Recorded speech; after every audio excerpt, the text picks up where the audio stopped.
Bab 651 Kebajikan apa yang Anda wakili? William tiba-tiba terbangun oleh gejolak di dalam lantai 51. Chiffon sedang tidur nyenyak dalam pelukannya, tidak menyadari bahwa seseorang telah menyusup ke dalam domain mereka tanpa izinnya. Saat ini, banyak orang yang ingin memasuki lantai 51 dan bertemu dengan William. Namun, ada jangka waktu 1 tahun sebelum lantai Asgard bisa diakses oleh masyarakat umum. Setelah lantai terbuka untuk semua orang, mereka dapat mengambil bagian dalam ujian William untuk mendapatkan hak naik ke lantai 52. Karena itu, seseorang yang muncul di dalam wilayahnya hanya berarti satu hal. Mereka menemukan celah yang memungkinkan mereka memasuki domain ini, pikir William sambil mengguncang Chiffon dengan ringan. Si pelahap kecil dengan mengantuk membuka matanya dan menatap William dengan tatapan bingung. "Bangun," kata William lembut. "Kami punya tamu tak diundang. Saya tidak tahu apakah mereka bermusuhan atau tidak." Rasa kantuk di mata Chiffon menghilang saat dia menganggukkan kepalanya tanda mengerti. William dan Chiffon berpakaian dan menuju keluar kastil Asgard. Sejak tamu mereka muncul, mereka belum beranjak dari lokasinya.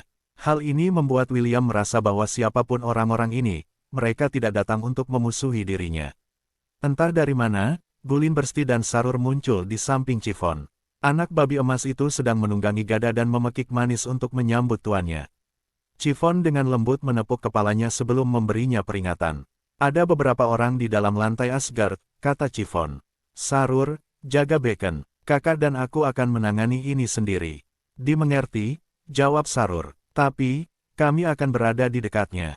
Jika terjadi sesuatu yang tidak terduga, saya akan segera membantu Anda." Chiffon mengangguk, dan menyaksikan gada dan anak babi emas terbang beberapa ratus meter dari mereka. Segera, William dan Chiffon tiba di jembatan Bifrost. Ketika Half-Elf melihat siapa tamu mereka, ekspresi rumit muncul di wajahnya. Chiffon, sebaliknya, meningkatkan kewaspadaannya. Nalurinya mengatakan kepadanya bahwa wanita di depannya sangat kuat. "Aku tidak menyangka akan bertemu denganmu di sini," kata William sambil berhenti 100 meter dari elf cantik yang kembali menatapnya sambil tersenyum. "Aku juga tidak menyangka kita akan bertemu seperti ini," jawab peri cantik itu. "Saya minta maaf karena datang tanpa pemberitahuan. Saya datang ke sini terburu-buru setelah mendengar beritanya." William mengerutkan kening. "Berita?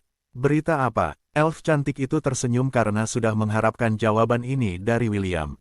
"Dunia luar sudah mengetahui pencapaianmu di Menara Babilonia. Kamu tidak hanya menyelesaikan lantai 51, yang belum ditaklukkan selama 1000 tahun, kamu juga memperoleh kepemilikan atas beberapa lantai lainnya. Kamu mungkin tidak mengetahuinya, tapi kamu sekarang resmi menjadi selebriti besar di dunia Hestia. Aku akan lebih berhati-hati saat meninggalkan menara jika aku jadi kamu." William tidak tampak terlalu terkejut dengan berita ini karena kura-kura kecil, Oakway, mengunjunginya dan memberitahunya bahwa dia sekarang adalah orang yang sangat populer. Half-Elf tidak tahu apa yang dimaksud kura-kura kecil saat itu, tapi setelah pernyataan tamunya, dia berhasil menghubungkan titik-titik tersebut. Chiffon yang baru saja berdiri di samping William tadi, maju selangkah dan menggunakan tubuh kecilnya untuk berdiri di depan William. Seolah-olah dia melindunginya dari orang di depannya, yang memiliki kekuatan yang mirip dengannya. "Oh, aku suka gadis kecil ini." Chloe bertepuk tangan dengan gembira. "Sepertinya dia berspesialisasi dalam pertarungan tangan kosong, ini akan menyenangkan. Berperilakulah sendiri." Claire meraih tangan. "Kembarannya, bukan tempat kami ikut campur dalam diskusi ini." Pandangan William terfokus pada elf cantik di hadapannya. Baru beberapa saat dia tidak melihat wajah familiar itu, dan sangat merindukannya. Sayangnya, meski mereka mirip, dia tahu kalau elf yang berdiri di depannya bukanlah elf yang dia kenal dan sayangi. "Celeste, apa yang membawamu kemari?" William bertanya. Hatinya sedikit sakit karena melihat saudara kembar tuannya mengingatkannya pada wanita cantik yang baru pertama kali bersamanya, dan berangkat ke benua iblis untuk mencari tuannya.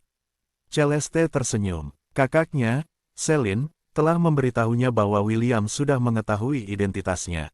Karena itu masalahnya, tidak perlu membuat perkenalan panjang untuk dirinya sendiri. "Saya datang ke sini karena Anda tanpa sadar telah menjadi salah satu penerus profesi saya," jelas Celeste.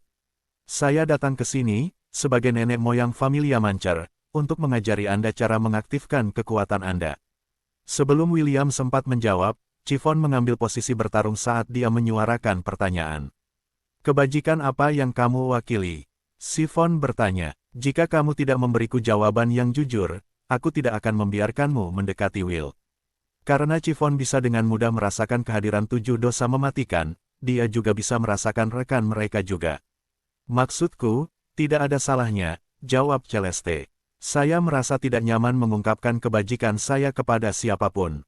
Katakan padaku, atau aku tidak akan membiarkanmu berbuat seenaknya pada suamiku. Suami, kamu. Celeste mengalihkan pandangannya ke arah William dan memberinya tatapan tidak setuju. Ia sudah mengetahui bahwa William adalah laki-laki pertama saudara kembarnya, namun saudara perempuannya tidak pernah menyebutkan bahwa William sudah menikah.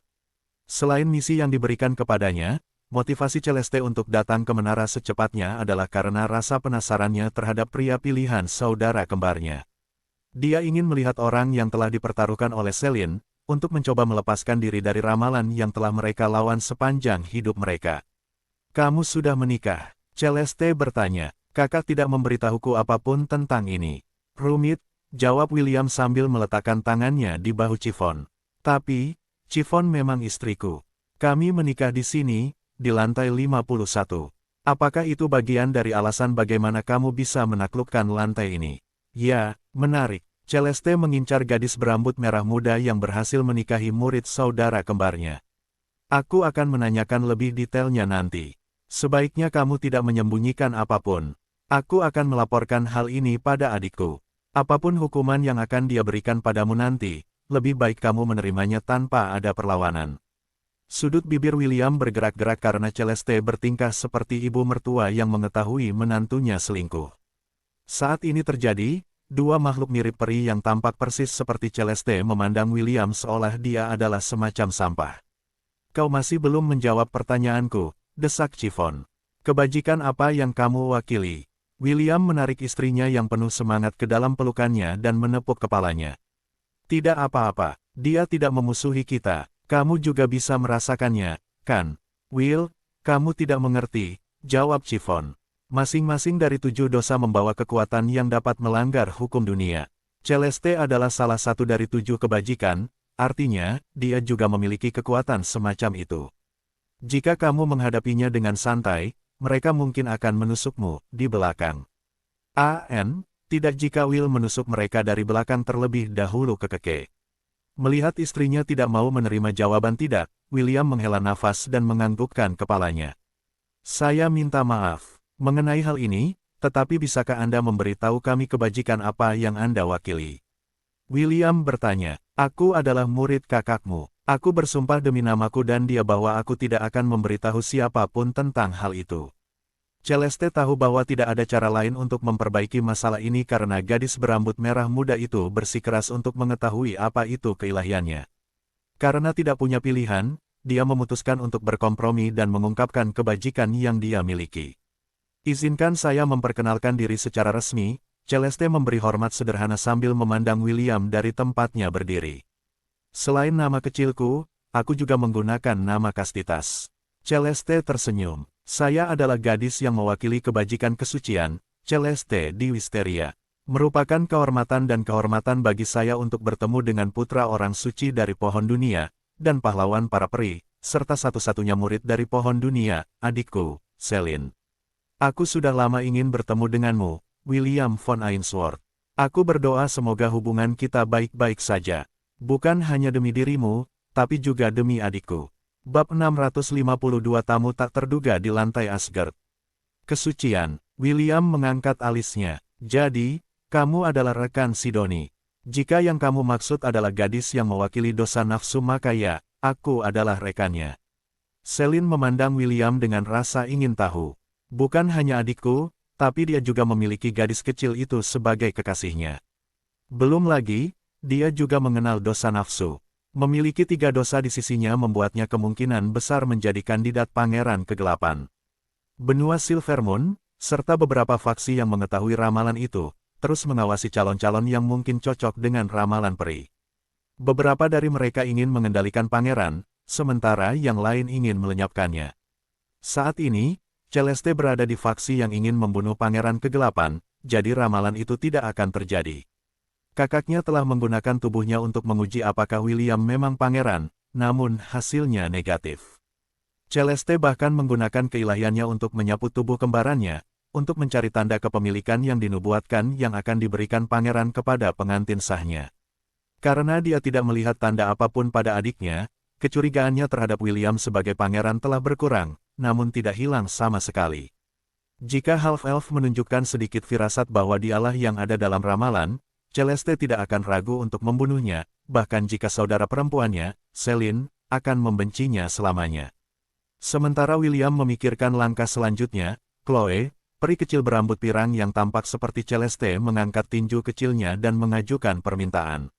Kami datang ke sini dari jauh untuk mengajarimu, dan kamu hanya berdiri di sana seperti orang bodoh. Apakah kamu bodoh? Chloe bertanya, apakah kamu setidaknya akan menyajikan teh untuk kami? Makanan ringan, aku suka pancake, apakah kamu punya pancake? Suasana canggung segera hilang karena tuntutan Chloe yang energik. William menepuk kepala Chiffon dan memintanya mundur untuk sementara waktu. Terlepas dari apakah mereka datang ke sini untuk mengajarinya atau tidak, Celeste adalah saudara kembar gurunya, jadi dia setidaknya harus menjadi tuan rumah yang baik dan menunjukkan keramah tamahannya.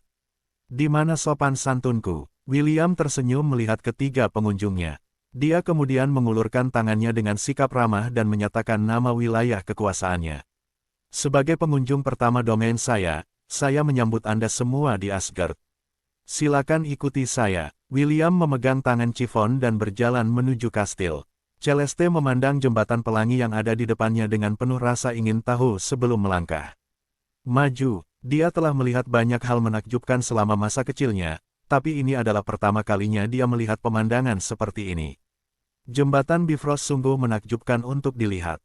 Bahkan Chloe dan Claire terbang menuju tanah dan menepuk jembatan karena penasaran. Jembatan ini dibuat berdasarkan hukum domain, gumam Claire. Dia adalah cendekiawan, dan saudara kembarnya, Chloe adalah pemimpin kelompok mereka. Familiar kecil itu sangat ingin tahu tentang segala hal di dunia ini yang menarik minatnya. Apakah ini aman untuk dilintasi? Chloe bertanya, namun, dia tidak menunggu jawaban. Dengan menggunakan tinju kecilnya, dia meninju jembatan itu untuk menguji apakah jembatan itu kuat atau tidak. Ya, segera, tempat dia meninju hancur dan retakan menyebar dengan cepat. Celeste, yang hanya berjarak 1 meter dari bagian jembatan Bifrost yang hancur, berpura-pura tidak terjadi apa-apa, dan terus berjalan ke depan. Namun, jika dilihat lebih dekat, kecepatan berjalannya meningkat drastis, melampaui retakan yang terbentuk di belakangnya. Konstruksi beranggaran rendah macam apa ini? Chloe mengangkat tinju kecilnya karena marah. Siapapun yang membuat jembatan ini berhemat pada materialnya. Claire terbang ke depan dan menyusul Celeste. Saat ini, dia dan Celeste berpura-pura tidak mengenal pembuat onar kecil yang menamparkan jembatan pelangi, karena kekesalannya. Sudut bibir William bergerak-gerak saat melihat kehancuran yang terjadi di belakangnya. Bifrost bukanlah sesuatu yang bisa dihancurkan hanya dengan satu pukulan. Bahkan Loki harus bekerja keras menyabotase jembatan tersebut selama bertahun-tahun sebelum berhasil membelahnya menjadi 2. Chloe itu berbahaya, pikir William. Mungkin dia memiliki skill yang mirip dengan rule breaker yang aku gunakan. Sebuah keterampilan yang mengabaikan hukum dunia dan membatalkannya di hadapannya. Bagian yang dipukul Chloe sebelumnya mulai hancur, dan familiar kecil itu masih meneriakkan omong kosong seperti bahan murah atau pembuat domain bodoh. William menghela nafas dan melambaikan tangannya. Retakan yang menyebar di jembatan menghentikan pergerakannya dan mulai memperbaiki dirinya sendiri. Bahkan bagian jembatan yang hancur sekali lagi diperbaiki, membuat si kecil familiar, Chloe tertawa sebelum sekali lagi memukulnya dengan tangan kecilnya. Seolah-olah dia sedang memainkan permainan yang menyenangkan. Dia ingin tahu mana yang lebih cepat, tingkat pemulihan jembatan atau kehancuran yang dia hadapi. William akhirnya mencapai batas kesabarannya dan memberikan senyuman jahat pada Celeste. Apakah boleh? William bertanya. Celeste terbatuk ringan dan memanggil familiarnya yang terbawa suasana menghancurkan jembatan Bifrost seperti anak kecil yang menemukan mainan menyenangkan untuk dimainkan. Chloe dengan enggan menghentikan serangannya saat dia dengan patuh terbang menuju ke arah Celeste. Namun beberapa detik kemudian, senyuman nakal muncul di wajahnya. Tanpa peringatan, dia meninju jembatan Bifrost sekali lagi dan melanjutkan serangannya sambil tertawa seperti penyihir kecil, terus menuju Celeste. Melihat jembatan mulai runtuh, William, Chiffon, dan Celeste berlari secepat yang mereka bisa agar orang gila, kecil, familiar di belakang mereka secara tidak sengaja membunuh mereka semua karena aksi gilanya. Untungnya, rombongan berhasil menyeberangi jembatan tersebut sebelum ambruk seluruhnya. Tawa gila Chloe terdengar tidak jauh dari sana, yang membuat Celeste dan Claire merasa menyesal. "Tolong kendalikan hewan peliharaanmu," kata William sambil mengerutkan keningnya. "Domain ini baru saja dibangun, pastikan dia tidak merobohkannya." Celeste dengan ringan berdeham sebelum mengoreksi William. "Dia bukan peliharaanku, dia adalah familiarku. Sebentar lagi, kamu akan memiliki familiarmu sendiri, karena aku akan membimbingmu menjadi familia mancer." Claire terbang ke depan William dan membungkuk meminta maaf. "Saya akan menjaganya dan memastikan dia berperilaku baik selama kami tinggal. Saya minta maaf atas tindakan tidak sopannya." William menatap familiar dengan rambut pendek berwarna hijau dengan ikal di ujungnya, dan mata abu-abu, yang penuh dengan kebijaksanaan. Dia tampak persis seperti Celeste kecil. Baik Chloe maupun Claire terlihat sangat manis, namun kepribadian mereka berbeda jauh. Half-elf tidak keberatan memiliki Claire yang sopan di dalam domainnya, tapi pemicu kebahagiaan Chloe sangat mengkhawatirkannya. "Baiklah, aku percaya kamu bisa menangani saudara kembarmu itu," jawab William. "Ayo masuk ke kastil." "Terima kasih." Claire mengangguk dan terbang menuju bahu kanan Celeste. Chloe sudah mendarat di bahu kiri Celeste dan memasang ekspresi puas di wajahnya. Saat mereka hendak memasuki kastil, seekor gada terbang muncul membawa seekor anak babi emas di kepalanya. Chiffon mengulurkan tangan untuk memegang gulin busti, dan menepuk kepala Sarur sebelum memimpin untuk memasuki kastil. Dia benar-benar tidak suka salah satu dari 7 kebajikan mengganggu bulan madunya selama 1 bulan bersama William di lantai Asgard. Meski begitu, Chiffon adalah wanita yang bijaksana. William sudah memberitahunya bahwa Celeste bukanlah musuh mereka, jadi si pelahap kecil memutuskan untuk tidak memusuhi tamu mereka selama mereka tinggal. Chiffon hanya berharap tamunya benar-benar tamu, dan bukan hama. Namun, karena amukan Chloe yang tak terduga, kesan pertama gadis berambut merah muda itu terhadap Celeste dan monster pendampingnya menurun drastis. William punya gambaran tentang apa yang dipikirkan Chiffon, tapi dia juga sangat penasaran dengan kelas prestise unik, Familia Mancer. Dia telah melihat betapa kuatnya Chloe. Jika familiarnya sama kuatnya dengan dia maka dia tidak akan keberatan mempelajari cara kerja kelas pekerjaan ini. Menurut sistem, William memerlukan bantuan nenek moyang Familia Mancer untuk membukanya. William tidak harus menjadi seorang jenius untuk mengetahui bahwa Celeste adalah nenek moyang dari kelas pekerjaan Familia Mancer. Karena dia baru saja memberitahunya bahwa itulah dia. Menurut perhitungan sistem, Celeste adalah satu-satunya Familia Mancer di dunia Hestia saat ini. Ini bukan pertama kalinya dia melihat kelas pekerjaan yang memerlukan izin dari nenek moyangnya agar bisa dibuka. Kelas pekerjaan incubus miliknya adalah salah satunya. Untuk itu pengguna harus mendapatkan izin dari Dewi Nafsu sebelum mereka bisa menjadi incubus atau sucubi. Pembatasan ini dianggap sebagai kasus khusus, dan tidak banyak kelas pekerjaan yang memiliki persyaratan ini. William sudah menantikan kekuatan baru yang dapat dia keluarkan setelah kelas prestise barunya dibuka. Apa yang tidak dia ketahui adalah bahwa Celeste juga sangat tertarik dengan familiar seperti apa yang bisa dipanggil William. Kekuatan, bentuk, ukuran, penampilan, dan kepribadian para familiar sangat bergantung pada pemanggilnya. Mungkin dia akan memanggil naga, pikir Celeste. Burung phoenix juga mungkin terjadi. Elf cantik itu mengikuti William dengan senyum tak berdaya di wajahnya. William tidak hanya menjadi satu-satunya murid saudara perempuannya, dia juga menjadi Familia Mancer pertama yang dia bimbing di bawah naungannya. Celeste merasa ini terlalu kebetulan, namun meski begitu, dia senang profesi yang diperolehnya akhirnya memiliki pengikut pertamanya. Bab 653 Raksasa Akademi Hestia, Bagian 1. Baiklah, biar ku jelaskan, kamu adalah Familia Mancer pertama di dunia ini, kan? William bertanya pada elf cantik di depannya, yang terlihat persis seperti tuannya, Selin. Celeste menganggukkan kepalanya. "Ya, aku datang ke sini untuk mengajarimu bagaimana menjadi seorang yang seperti itu juga." William, Chiffon, Celeste, dan 2 familiarnya saat ini sedang berada di ruang makan untuk sarapan. William menunduk dan merenung sejenak. "Saya ingin belajar bagaimana menjadi seorang Familia Mancer, tapi saya tidak akan menjadi murid Anda. Bolehkah? Sudut bibir Celeste membentuk senyuman saat dia menatap William dengan mata birunya yang indah. Meskipun dia punya firasat mengapa William menolak menjadi muridnya, dia tetap memutuskan untuk meminta konfirmasi firasatnya. Apakah alasanmu menolak menjadi muridku ada hubungannya dengan adikku? Celeste bertanya. Tatapannya tidak pernah lepas dari William, saat William balas menatapnya. Ya, jawab William. Half-elf bisa merasakan sedikit sakit di dadanya karena Celeste terlihat persis seperti Celine. Kalau bukan karena elf di depannya memiliki rambut panjang berwarna hijau muda, dan mata biru, dia pasti akan menariknya ke dalam pelukannya dan menciumnya dengan penuh gairah. Melihat Celeste membuat William teringat pada tuannya yang sudah ia tandai sebagai kekasihnya. Kamu terlalu serakah, kata Celeste sebelum menambahkan madu ke pancake di piringnya. Kamu ingin menjadi seorang familia mancer, namun kamu tidak ingin menjadi muridku. Apakah kamu mengerti betapa tidak masuk akalnya permintaan ini? Tepat di samping Celeste, kedua familiar itu juga sibuk memakan pancake.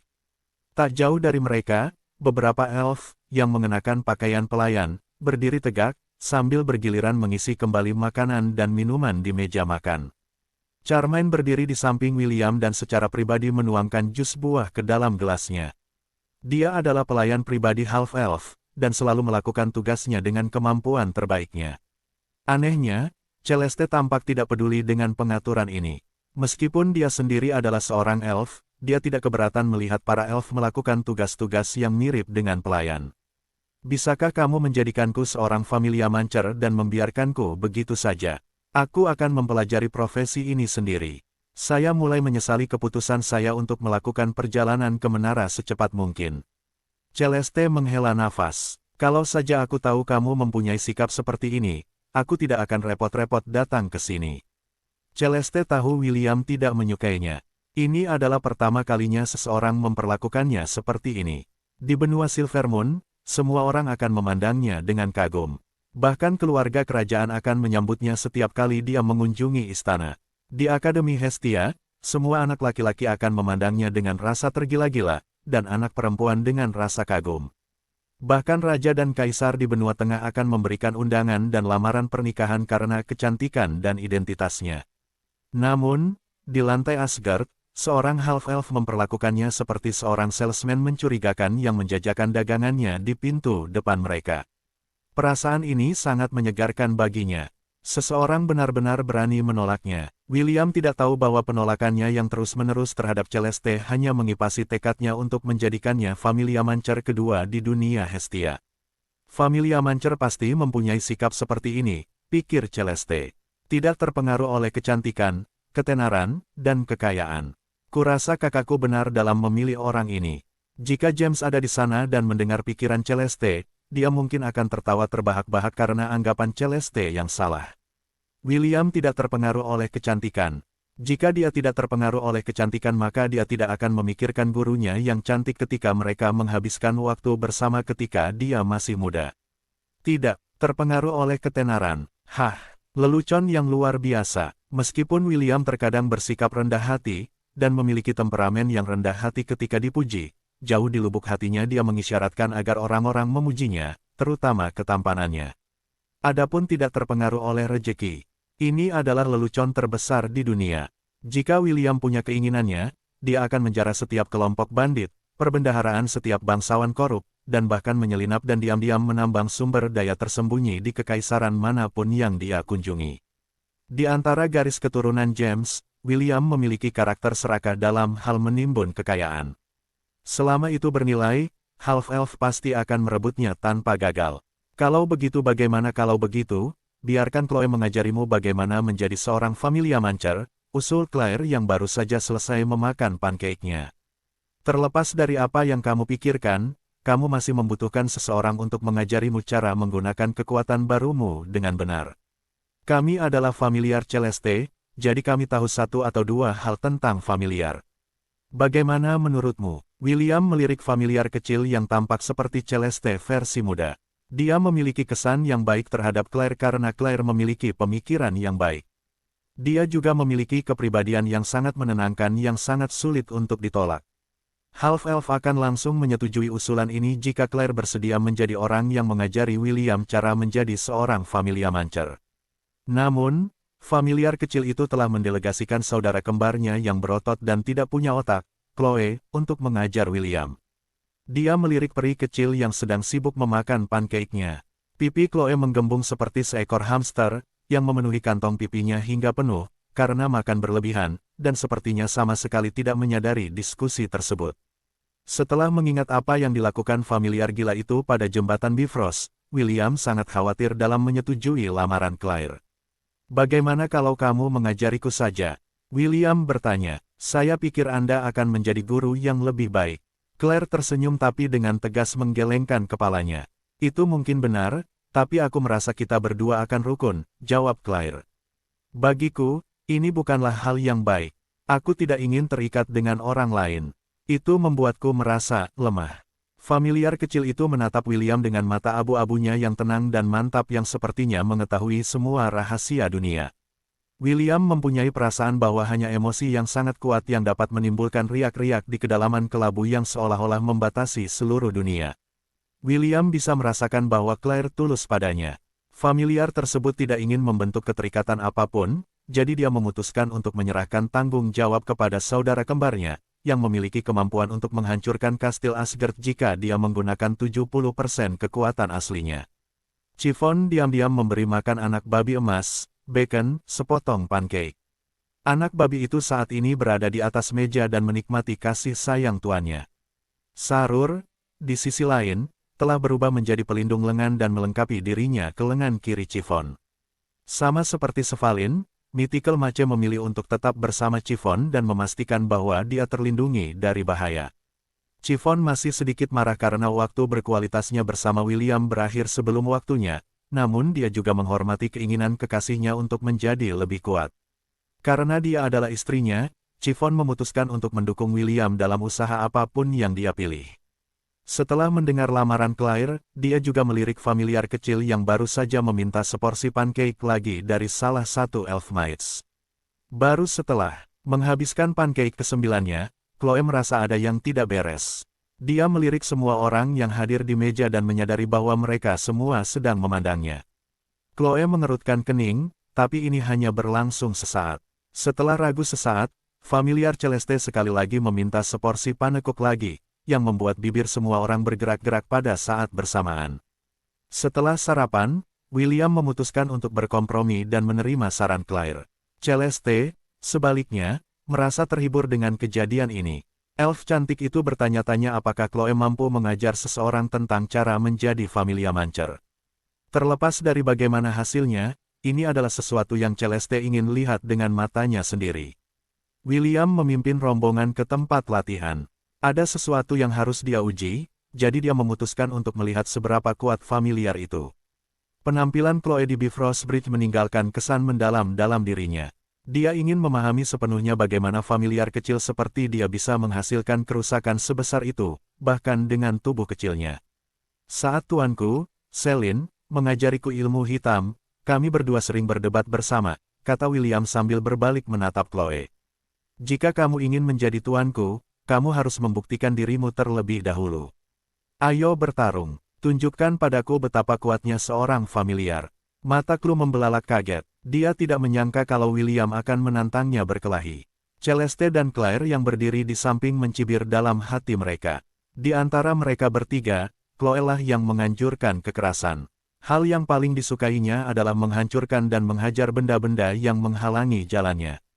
Setelah keterkejutan awal berakhir, mata Chloe berbinar kegirangan. Dia kemudian menoleh untuk melihat saudara kembarnya, Claire, dengan senyum lebar di wajahnya.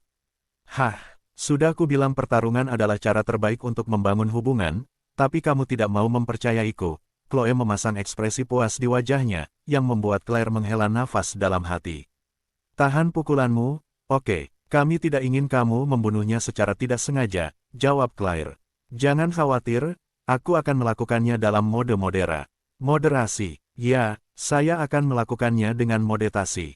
Chloe mengalihkan pandangannya ke William dan senyum di wajahnya melebar. Celeste dan Claire menyalakan lilin untuk William di dalam hati mereka. Mereka sudah tahu kalau kata moderasi tidak ada dalam kamus Chloe. Dia bahkan tidak bisa mengejak kata dengan benar meskipun hidupnya bergantung padanya. Bab 654 Raksasa Akademi Hestia, Bagian 2. William memanggil tongkat kayunya dan mengambil posisi bertarung. Chloe, sebaliknya, hanya menyilangkan tangan di depan dada. Dia memiliki senyum percaya diri terpampang di wajahnya. Untuk sesaat, William merasa tidak peduli apa yang dia lemparkan padanya, familiar kecil di depannya akan mampu menahannya tanpa gagal. Apakah kamu siap? William bertanya. Chloe tidak menjawab. Sebaliknya, dia mengangkat jari telunjuk kanannya dan membuat isyarat, datang dan tangkap aku, pada William. William maju selangkah dan langsung menyerangnya. Karena dia ingin menguji kemampuan Chloe, dialah yang harus memulai serangan. Dengan dorongan yang kuat, tongkat William terbang menuju familiar kecil itu dalam garis lurus. Chloe melayang di udara dengan sayap mengepak di belakang punggungnya. Dia tidak berniat menghindari serangan William. Faktanya, dia juga ingin tahu apa yang mampu dilakukan half-elf. Ketika ujung tongkatnya hanya berjarak beberapa inci dari tubuh Chloe, familiar itu dengan santai mengangkat tangannya dan meninjunya. Tiba-tiba, hal yang tidak terduga terjadi. Ujung tongkat yang lain menghantam dada William, membuatnya terbang beberapa meter di udara. Chiffon, yang sedang menggendong Bacon, tersentak kaget setelah melihat pemandangan yang sulit dipercaya. Celeste dan Claire tidak mengalami perubahan apapun pada ekspresi mereka. Seolah-olah mereka sudah menduga hal ini akan terjadi. William segera menyandarkan dirinya di tanah dan memijat dada kanannya yang saat ini membuatnya kesulitan bernapas. Semuanya terjadi begitu cepat, dan dia tidak memiliki kesempatan untuk bereaksi terhadap serangan balik Chloe. Ini adalah pertama kalinya serangannya ditujukan padanya dengan cara seperti ini, dan dia merasa itu tidak dapat dipercaya. Optimus, bagaimana menurutmu? William bertanya. Apakah kamu mengukur seberapa kuat dia? Kurang dari tidak. Namun, kami dapat melihat statistiknya jika Anda membayar 100.000 poin dewa lebih besar dari. Lakukan. Poin dewa William menyusut menjadi 1 juta setelah membeli senjata legendaris untuk pertarungannya dengan Belial. Untungnya, ada misi tersembunyi yang diaktifkan setelah dia memperoleh lantai 51, yang memberinya 5 juta poin dewa sebagai hadiah. Meskipun 100.000 poin dewa untuk melihat statistik musuhnya bukanlah jumlah yang kecil, dia tetap memutuskan untuk melakukannya. Mengapa? Karena dia ingin tahu seberapa kuat lawannya. Kurang dari menghabiskan 100.000 poin dewa untuk menggunakan keterampilan penilaian tingkat lanjut. Lebih besar dari poin dewa yang tersisa, 6.240.042. Sudut bibir William bergerak-gerak setelah dia melihat statistik familiar kecil di depannya. Dia tidak percaya bahwa statistik Chloe sebenarnya lebih kuat dari miliknya. Nama, Chloe, ras, akrab, poin kesehatan, 30.000 per 30.000. Mana, 100 per 100. Kurang dari kekuatan, 999 plus 999 jika Juggernaut diaktifkan, lebih besar dari. Kurang dari kelincahan, 100 lebih besar dari. Kurang dari vitalitas, 100 lebih besar dari. Kurang dari kecerdasan, 5 lebih besar dari. Kurang dari ketangkasan, 100 lebih besar dari. Keterampilan, penguasaan tempur X, penguasaan tanpa senjata X, naluri nenek moyang X, penguasaan senjata X, strike luar biasa X dapat digunakan 3x sehari. Duel X, serangan menakjubkan, serangan akhir dunia, judul, mungkin atas sihir, raksasa, kurang dari naluri nenek moyang X lebih besar dari. Indra keenam memungkinkan tubuh Anda bergerak secara tidak sadar untuk mencegah segala bentuk kerusakan. Keterampilan ini memiliki peluang aktivasi 30%. Kurang dari mungkin atas sihir lebih besar dari. Memiliki kekuatan untuk membatalkan segala jenis hukum atau kemampuan menggunakan kekuatan kasar. Meningkatkan ketahanan terhadap serangan sihir sebesar 50%. Efek samping dari penggunaan kemampuan ini adalah tidak dapat berhenti mengutuk orang yang bertanggung jawab untuk mengaktifkan kemampuan ini. Kurang dari raksasa lebih besar dari. Meningkatkan kekuatan sebesar 100% jika poin kesehatan sama atau di bawah 70%. Stat kekuatan tidak dapat diturunkan dengan mantra atau kemampuan lainnya. Kurang dari serangan akhir dunia lebih besar dari. Kerusakan serangan ini setara dengan stat kekuatan dikalikan 2. Duniamu akan berakhir jika terkena hal ini, dan kemungkinan besar kamu akan meninggalkan keturunan. Menimbulkan 1000% kerusakan tambahan jika mengenai apapun di bawah ikat pinggang. Lembar karakter omong kosong macam apa ini? William mengutuk dalam hati. Naluri nenek moyang. Serangan akhir dunia. Dafuk, apakah ini omong kosong? Half-elf tidak percaya bahwa karakter curang seperti itu ada. Bahkan dia, yang memiliki sistem, tidak memiliki statistik yang melebihi 500 poin. Dan itu bukanlah akhir dari segalanya. Jika Chloe mengalami kerusakan dan HP-nya turun di bawah 70%, kekuatannya yang seperti cheat akan berlipat ganda. Bagian kedua yang membuat hati William sakit adalah skill Chloe. Semuanya dirancang untuk pertarungan jarak dekat, dan dia bahkan memiliki skill Overwhelming Strike dan Duel X. Keterampilan ini adalah kartu trump milik William dan dia sangat menyadari betapa kuatnya kombinasi ini. Kurang dari serangan luar biasa X lebih besar dari 3 kali sehari kamu dapat melancarkan satu serangan tak bersenjata berkekuatan penuh yang berisi seluruh kekuatanmu. Kerusakan yang diberikan setara dengan stat kekuatanmu dikalikan 20. Efek knockback. Serangan luar biasa adalah keterampilan biksu yang melipat gandakan stat kekuatan sebesar 20. William telah menggunakannya untuk mengalahkan beberapa lawan karena keterampilan ini adalah sesuatu yang tidak mereka duga. Statistik kekuatan Chloe tanpa kemampuan Juggernaut sudah 999. Jika dia menggunakan keterampilan ini, statistik kekuatannya akan dikalikan 20, dan akan melonjak menjadi 19.980. William yakin jika Chloe memukul Draum, golem kuno dari benua Silvermoon, bajingan itu akan hancur berkeping-keping seketika. Half-elf hanya bisa menggunakan skill ini sekali sehari, tapi Chloe bisa menggunakannya 3 kali sehari. Dengan keahliannya yang begitu kuat, sangat sedikit orang di bawah alam demigod yang bisa menandinginya. Skill lain yang patut diperhatikan adalah Duel X. Skill ini akan memaksa lawannya untuk bertukar satu pukulan melawannya. William sudah bisa merasakan hatinya gatal untuk kedua kalinya memikirkan keterampilan ini digunakan padanya. Bahkan Optimus terdiam setelah melihat statistik Chloe. Sistem yakin bahwa satu-satunya cara William bisa menang melawan familiar kecil adalah dengan menggunakan kelas prestise, Einherjar. Sementara William berkeringat di dalam hati, familiar kecil itu mengangkat dagunya dengan arogan dan mengutuknya dengan keras.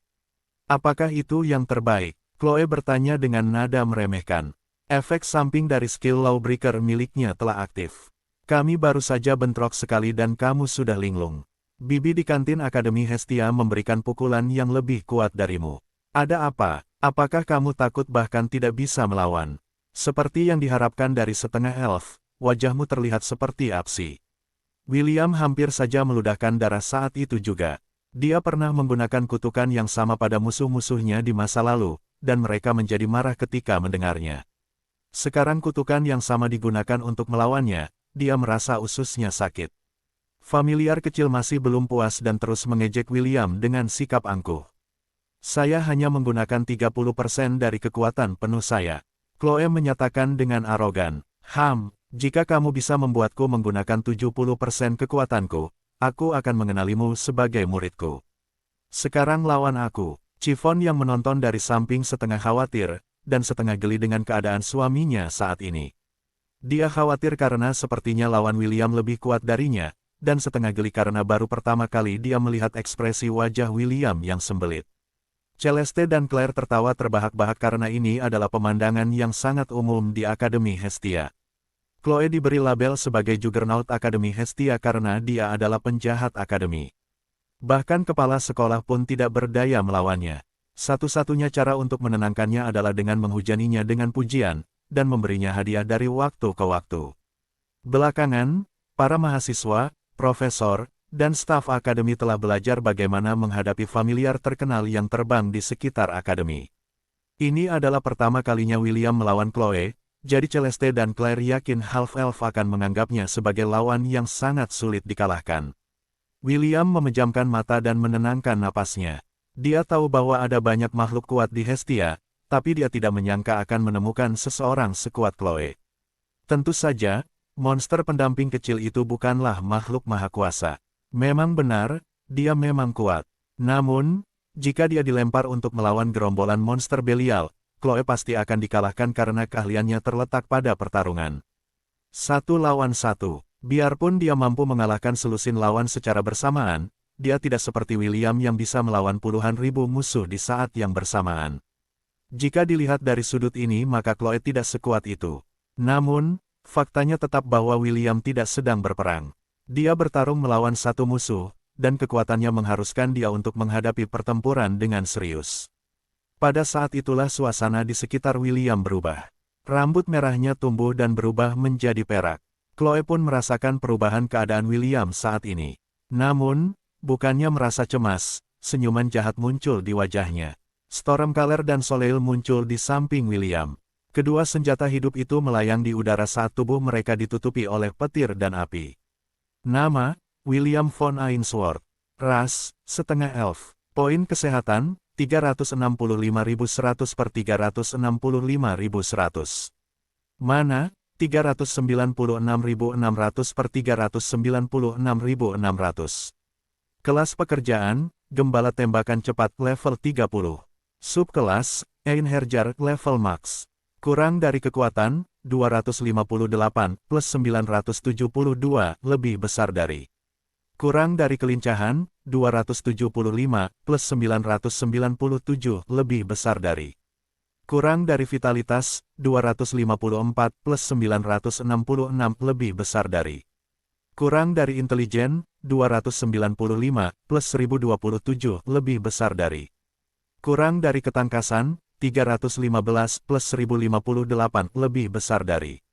William paham bahwa dia akan menghadapi lawan yang kuat di masa depan.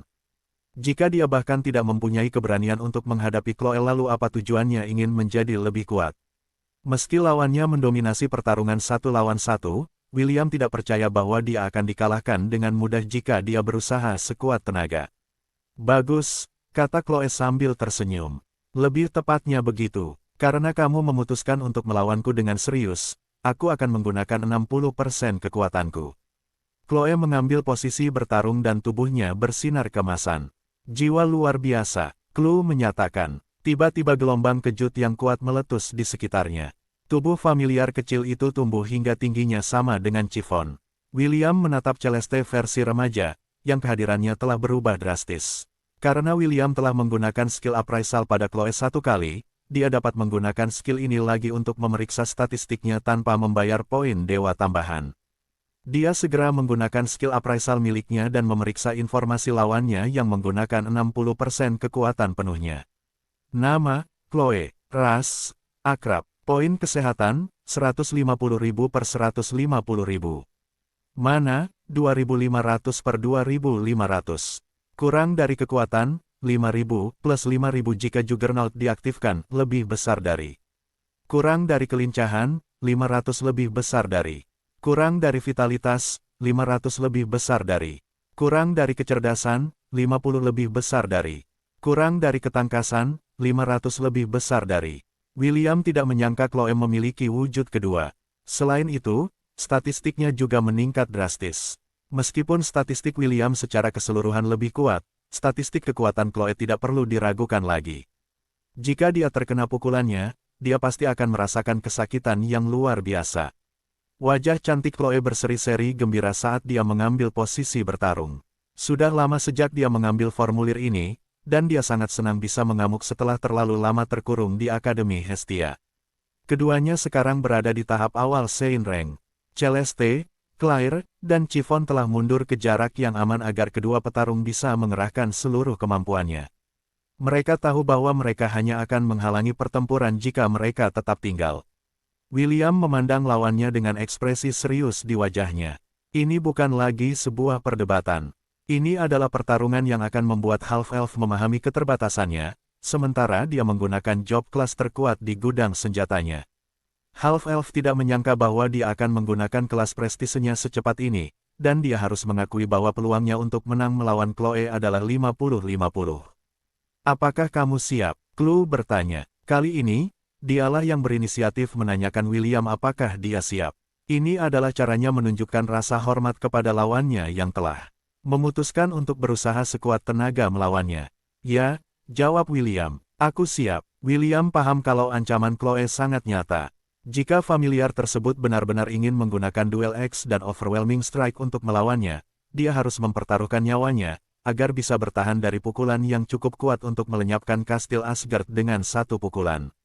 Bab 655 Serang, Ksatria Meja Bundarku. Bagian 1. William dan Chloe hendak bentrok, ketika sistem mengingatkan William bahwa tidak aman bertarung di dekat kastil menggunakan kekuatan penuhnya. Tunggu, Half-Elf segera mengangkat tangan untuk menghentikan Chloe menyerangnya. Ayo ganti lokasi, aku tidak ingin kastilnya hancur. Chloe menyeringai dan menganggukkan kepalanya. Dia kemudian mengikuti William saat William terbang menuju dataran Asgard, tempat pertempuran besar Ragnarok terjadi. Melihat kedua petarung berpindah lokasi, Celeste dan Claire mengikutinya menggunakan mantra terbang. Chiffon, sebaliknya, memanggil B1 dan B2. Kedua burung bisu itu bergabung dengan Chiffon dan menjadi sayapnya. Dia masih waspada terhadap Celeste dan monster pendampingnya, jadi dia tidak ingin mereka berduaan dengan William. Jika ada di antara mereka yang melakukan tindakan mencurigakan terhadap suaminya, dia akan mengaktifkan divinity-nya dan melahapnya tanpa ampun. Saat gadis berambut merah muda itu tiba di dataran Asgard, pertempuran telah dimulai. Petir dan api menyambar di medan perang saat William melawan Chloe dalam pertarungan jarak jauh. Meskipun William juga seorang petarung jarak dekat, status kekuatan lawannya merupakan pencegah yang kuat yang mencegahnya terlibat dalam pertarungan jarak dekat. Chloe mungkin tidak secepat William, tapi serangannya hanya menimbulkan sedikit kerusakan padanya karena keahliannya yang kuat. Setelah menembakkan beberapa skill jarak jauh, William memutuskan bahwa dia harus mengambil tindakan pencegahan kalau pertarungannya tidak terkendali. Optimus, tolong nonaktifkan skill pasif, orang yang melanggar aturan, perintah William. Kurang dari dipahami, lebih besar dari, meskipun William ingin menguji batas kemampuannya, dia tidak ingin kehilangan ingatannya atas pertempuran ini. Pertarungan melawan Belial telah sangat menyakitinya, karena beberapa kenangan penting telah hilang, dan tidak ada peluang untuk kembali lagi. Meski itu adalah kenangan masa lalu, William tetap menyimpannya di dalam hatinya. Murah, teriak Chloe, jika kamu berani, biarkan aku memukulmu sekali. William mengabaikan ejekan familiar itu dan bermanuver di sekitar medan perang. Dia menggunakan kecepatan superiornya untuk menghindari jangkauan Chloe, dan menghujaninya dengan serangan elemen Stormcaller dan Soleil. Seni perang tembakan cepat. Bentuk pertama, William mengarahkan Stormcaller pada familiar yang seperti seekor bebek yang sedang duduk menunggu untuk diintimidasi dari jauh. Hancurkan semua yang menghalangi jalanmu. Senjata kereta api. Ini adalah salah satu serangan William yang terkuat dan tercepat, yang cukup kuat untuk menembus gunung dengan mudah. Dia ingin menguji bagaimana Chloe mampu menangani serangan yang melampaui kecepatan suara. Saat William mengeluarkan skillnya, kaki Chloe pun ikut terangkat.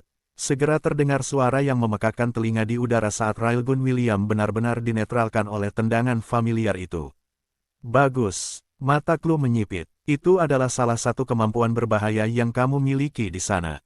William mengamati kaki familiar itu, tapi tidak ada satupun goresan yang terlihat di permukaannya. Jelas sekali, serangannya tidak menimbulkan kerusakan apapun pada lawannya yang membuatnya melakukan pertarungan dengan sangat serius. Mekar di medan perang, William meraung, Fleur du Soleil, Soleil yang melayang tinggi di atas awan untuk menyerap kekuatan matahari turun ke arah Chloe dengan amarah. Tubuhnya ditutupi api dan melesat menuju sasarannya seperti meteorit. Tinju bintang selatan, Chloe berteriak ketika dia bertemu langsung dengan tombak yang menyala itu dan meninjunya. Ledakan dahsyat lainnya terjadi di udara, membuat William tergelincir beberapa meter dari tempatnya melayang. Dia menatap bunga indah menyala di langit, dan tahu bahwa Soleil mencapai sasarannya dengan sempurna. Namun, di tengah-tengah bunga yang menyala-nyala itu, seorang wanita muda dengan rambut pirang pendek dengan ikal di ujungnya, balas menatapnya dengan seringai jahat. Mata birunya yang indah menatap William seperti elang yang mengincar mangsanya, dan itu membuat penilaian Half-Elf terhadap dirinya naik ke tingkat yang lebih tinggi. Kurang dari kekuatan nenek moyang tidak bisa diremehkan. Karena mereka adalah yang pertama dari jenisnya, itu juga berarti kekuatan mereka jauh di atas normal. Hati-hati, Will, lebih besar dari. William menganggukkan kepalanya. Dia pernah membaca di beberapa novel bahwa nenek moyang vampir lebih kuat dari vampir lain karena mereka adalah generasi pertama. Sebagai familiar generasi pertama, kekuatan Chloe dan Claire jauh melebihi norma, dan jauh melebihi ekspektasi William. Coba temukan titik lemahnya, perintah William. Kurang dari dipahami lebih besar dari. Berbeda dengan serangan railgun miliknya, Soleil berhasil memberikan sedikit damage pada Chloe. Namun, jumlahnya sangat kecil. Pakaiannya terbakar di beberapa tempat, tapi hanya itu.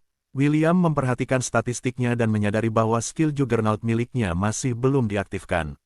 Ini berarti kesehatannya masih bagus, dan serangan destruktif Soleil hanya berupa goresan kecil. Ini hanya goresan, kata Chloe sambil mengepalkan tangannya. Karena kamu tidak berencana datang kepadaku, aku akan memaksamu datang kepadaku dengan paksa. Gadis setinggi Chiffon itu menunjuk ke arah William sambil mencibir. Duel X. William hendak mencemooh gertakan familiar itu ketika tiba-tiba, dia merasakan tubuhnya ditarik ke arahnya. Mata half-elf membelalak kaget karena dia memastikan untuk tetap berada di luar jangkauan skill agresi paksa, Duel X. Karena dia telah menggunakannya beberapa kali di masa lalu, dia cukup familiar dengan jangkauannya. Dia percaya bahwa selama dia menjauh, Chloe tidak akan bisa memaksanya untuk melawannya dalam pertarungan jarak dekat. Yang tidak dia ketahui adalah Duel X milik Chloe berbeda dengan miliknya. Duel X familiar bekerja tanpa memandang jarak. Selama dia bisa melihat targetnya, dia bisa menarik mereka ke lokasinya kapan saja dia mau. Sial, William mengumpat keras-keras saat dia memanggil Arondit dari cincin penyimpanannya. Potong cakrawala, William meraung. Hancurkan dunia, Arondit. Sinar cahaya hitam kemerahan muncul dari ujung pedang iblis dan terbang menuju familiar yang juga terbang menuju William dengan seringai tak kenal takut. Chloe menarik kembali lengannya dan kepalan tangannya yang tertutup bersinar terang. Serangan akhir dunia, Chloe berteriak ketika dia menghadapi serangan William dengan tangan kosong. Sinar kuat dan tinju kecil bertabrakan, tapi serangan William segera terbelah menjadi dua. Serangan Chloe menembus bagian tengahnya dan familiar itu terbang ke arah William sambil tertawa terbahak-bahak. William menguatkan dirinya saat dia bentrok dengan Chloe menggunakan serangan kekuatan penuhnya. Suara logam terdengar di udara, mengirimkan gelombang kejut ke segala arah. William mendengar suara retakan yang keras, diikuti rasa sakit yang membakar di tangan kanannya. Dia tahu tangan kanan dan lengannya patah, tapi itu bukan kekhawatirannya. Setelah bentrokan berakhir, William, dengan tegas mundur dan menjauhkan diri dari familiar yang matanya berubah menjadi emas. Skill Juggernaut Chloe telah aktif karena kerusakan yang dia terima dari Arondit, dan sekarang status kekuatannya meningkat 2 kali lipat. Dia melayang di udara dan memandang William sambil tersenyum. Aku akan memberimu kesempatan untuk menyembuhkan dirimu sendiri, kata Chloe dengan arogan. Saya tidak ingin orang lain berpikir bahwa saya menindas Anda. William terkekeh dalam hati karena kata-kata merendahkan dari familiar itu. Dia melihat lengannya yang tertekuk pada sudut yang tidak wajar dan membiarkan sistem memindai tingkat kerusakan yang dia terima. Untungnya, serangan Arondit telah mengurangi kekuatan serangan Chloe. Jika serangan itu mengenainya dengan kekuatan penuh, lengannya mungkin akan terlepas dari tubuhnya karena kekuatan mentahnya yang luar biasa. Jika dia menggunakan serangan luar biasa, aku mungkin sudah mati, pikir William sambil meminum ramuan peremajaan berkualitas tinggi. Meskipun dia tidak ingin menggunakan kemampuan penyembuhan apapun selama pertarungan mereka, dia menganggap perlu menghadapi karakter yang curang dalam kondisi puncaknya. Beberapa suara retakan dan letupan mencapai telinganya saat kerusakan di lengannya pulih. Chloe menyaksikan adegan ini dengan terpesona dengan tangan bertumpu di pinggangnya. Setelah lengan William pulih sepenuhnya, familiar sekali lagi mengambil posisi bertarung sebelum memberikan ultimatum kepada lawannya. Saya akan mengakhiri ini pada serangan berikutnya, kata Chloe. Jika Anda memiliki kartu truf yang tersisa, gunakanlah sekarang. Saya jamin Anda tidak akan memiliki kesempatan untuk menggunakannya lagi. William tahu bahwa familiar itu tidak sedang bercanda. Dia masih ingin menguji beberapa hal, tapi dia memutuskan bahwa itu tidak akan ada gunanya melawannya. Dia sudah menyadari hal ini ketika dia menggunakan Arondit untuk melawannya. Arondit adalah pedang yang dikatakan setara dan bahkan lebih kuat dari Excalibur. Keahlian Chloe, Might over Magic, adalah counter sempurna terhadap serangan sihir. William setengah tergoda untuk meminta sistem mengaktifkan skill yang dia minta untuk dikunci, tapi memutuskan untuk tidak melakukannya. Tidak ada gunanya mengorbankan ingatannya hanya untuk mengalahkan lawan di depannya. Udara bergetar di sekitar William saat elemen tanah, air, angin, api, dan penerangan berkumpul di tangan kanannya. Segera, elemen-elemen ini bergabung membentuk bola energi murni berwarna pelangi. Chloe menguap karena dia tahu serangan seperti ini tidak akan menimbulkan kerusakan apapun padanya. Dia mengira William punya trik lain, tetapi dia sangat kecewa. Pahlawan Valhalla, kata William dan 13 klon sempurna muncul di sekelilingnya. Masing-masing klon membawa senjata legendaris di gudang senjata mereka dan kehadiran mereka membuat Chloe menyipitkan matanya. Seperti dugaan William, Chloe lebih merupakan petarung satu lawan satu. Kemampuannya menghadapi banyak lawan sekaligus bukanlah kelebihannya. Hal ini terutama berlaku untuk lawan yang memiliki tingkat kekuatan serupa seperti William. Yah, setidaknya kamu tidak bodoh, aku akan memberimu itu. Ekspresi Chloe akhirnya menjadi serius, tapi senyuman di bibirnya tidak hilang. Seluruh tubuhnya bersinar keemasan dan sayap seperti peri di belakang punggungnya terbakar dalam api keemasan. 70%, kata Chloe lembut. Tidak buruk. Chloe akhirnya menggunakan 70% kekuatannya, yang meningkatkan stat kekuatannya sebanyak 500, dan statistik lainnya sebanyak 100. Claire, yang melihat kembarannya dari kejauhan, tersenyum. Sudah lama sekali dia tidak melihat Chloe sebahagia ini, dan itu membuatnya bahagia juga. Namun, Celeste, yang melayang di sampingnya, memasang ekspresi serius di wajahnya. Dia telah menyiapkan mantra di tangannya yang secara otomatis akan memanggil Chloe ke sisinya jika terjadi keadaan darurat. Celeste takut Chloe akan terbawa suasana dan menggunakan serangan luar biasa pada William. Elf cantik itu tahu bahwa jika sesuatu terjadi pada murid saudara perempuannya, Celine, pasti tidak akan membiarkannya berbaring, dan bahkan mungkin membencinya karenanya, selamanya. Bab 656 Serang, Ksatria Meja Bundarku. Bagian 2. 14 William berhadapan dengan familiar cantik, yang menatap mereka dengan senyum tak kenal takut. Ayo, kata Chloe, atau kamu ingin aku memaksamu untuk datang kepadaku? William mengangkat tangannya dan klonnya mengambil formasi pertempuran. Ini adalah serangan kombinasi terkuatnya, dan jika Chloe berhasil mengalahkannya maka William tidak punya pilihan selain mengakui keunggulannya. Demi kehormatan dan kemuliaan, taklukkan jalanku menuju kemenangan. Perintah William, serang, Ksatria Meja Bundarku. 13 klon bersinar dan berubah menjadi sinar cahaya. Semuanya terbang menuju Chloe saat kekuatan senjata legendaris diaktifkan di tangan mereka. Lakukan pembunuhan, Gaebel. Tombak legendaris yang dikatakan dapat memberikan tembakan kematian yang sangat mengerikan dan menyakitkan kepada musuh-musuhnya terhadap Chloe dengan tujuan untuk mengakhiri hidupnya. Familiar itu membalikkan tubuhnya ke samping, menghindari serangan itu dengan jarak sehelai rambut. Serang dengan ketepatan yang tak tertandingi, Gungnir. Tombak yang konon milik Raja Dewa Norse, Odin, terbang lurus dan benar. Tombak ini dikatakan memiliki kemampuan luar biasa yang tidak akan pernah meleset dari sasarannya, terlepas dari kemahiran penggunanya. Basmi, Hirselakatos. Hujan anak panah menutupi langit, membuat lingkungan sekitar menjadi gelap. Ujung panahnya memiliki cahaya hijau menakutkan yang dikatakan mengandung racun kuat yang sangat efektif terhadap wanita. Chloe menghadapi hujan anak panah, sementara Gungnir terbang ke arahnya dari belakang. Namun, familiar itu tidak terganggu. Dia mengulurkan tangan ke belakangnya bahkan tanpa menoleh, dan meraih ujung tombak Gungnir, menghentikannya terbang. Darah keemasan yang berapi-api merembes keluar dari luka di tangan Chloe, saat dia dengan kuat menahan tombaknya. Sesaat kemudian, dia meraih gagang tombak dan memutarnya di depannya, menangkis anak panah yang jatuh ke tubuhnya seperti hujan. Meskipun Chloe berspesialisasi dalam pertarungan tanpa senjata, kemampuan pasifnya, Weapon Master X memungkinkannya menggunakan senjata apapun secara efektif. Saat rentetan anak panah mulai menipis, sebuah suara yang kuat mencapai telinganya dari belakang. Menembus kehampaan, Longinus. Chloe menggeser tubuhnya ke samping, dan pancuran darah keemasan meledak ke udara. Longinus telah menembus lengan kirinya, tapi Chloe terus menangkis anak panah itu bahkan dengan tombak yang mencuat dari bahunya. Dia menganggap anak panah itu sebagai ancaman yang lebih tinggi baginya dibandingkan dengan tombak yang kini menusuk tubuhnya. Menerangi dunia, Rongo Miniat, potong cakrawala dan hancurkan dunia. Arondit, dua berkas cahaya, satu putih, satu hitam, menyinari Chloe dari arah berlawanan. Sayap di punggungnya bersinar terang, saat tubuhnya diselimuti oleh perisai emas. Kedua sinar itu mencapai sasarannya dan meledak di udara.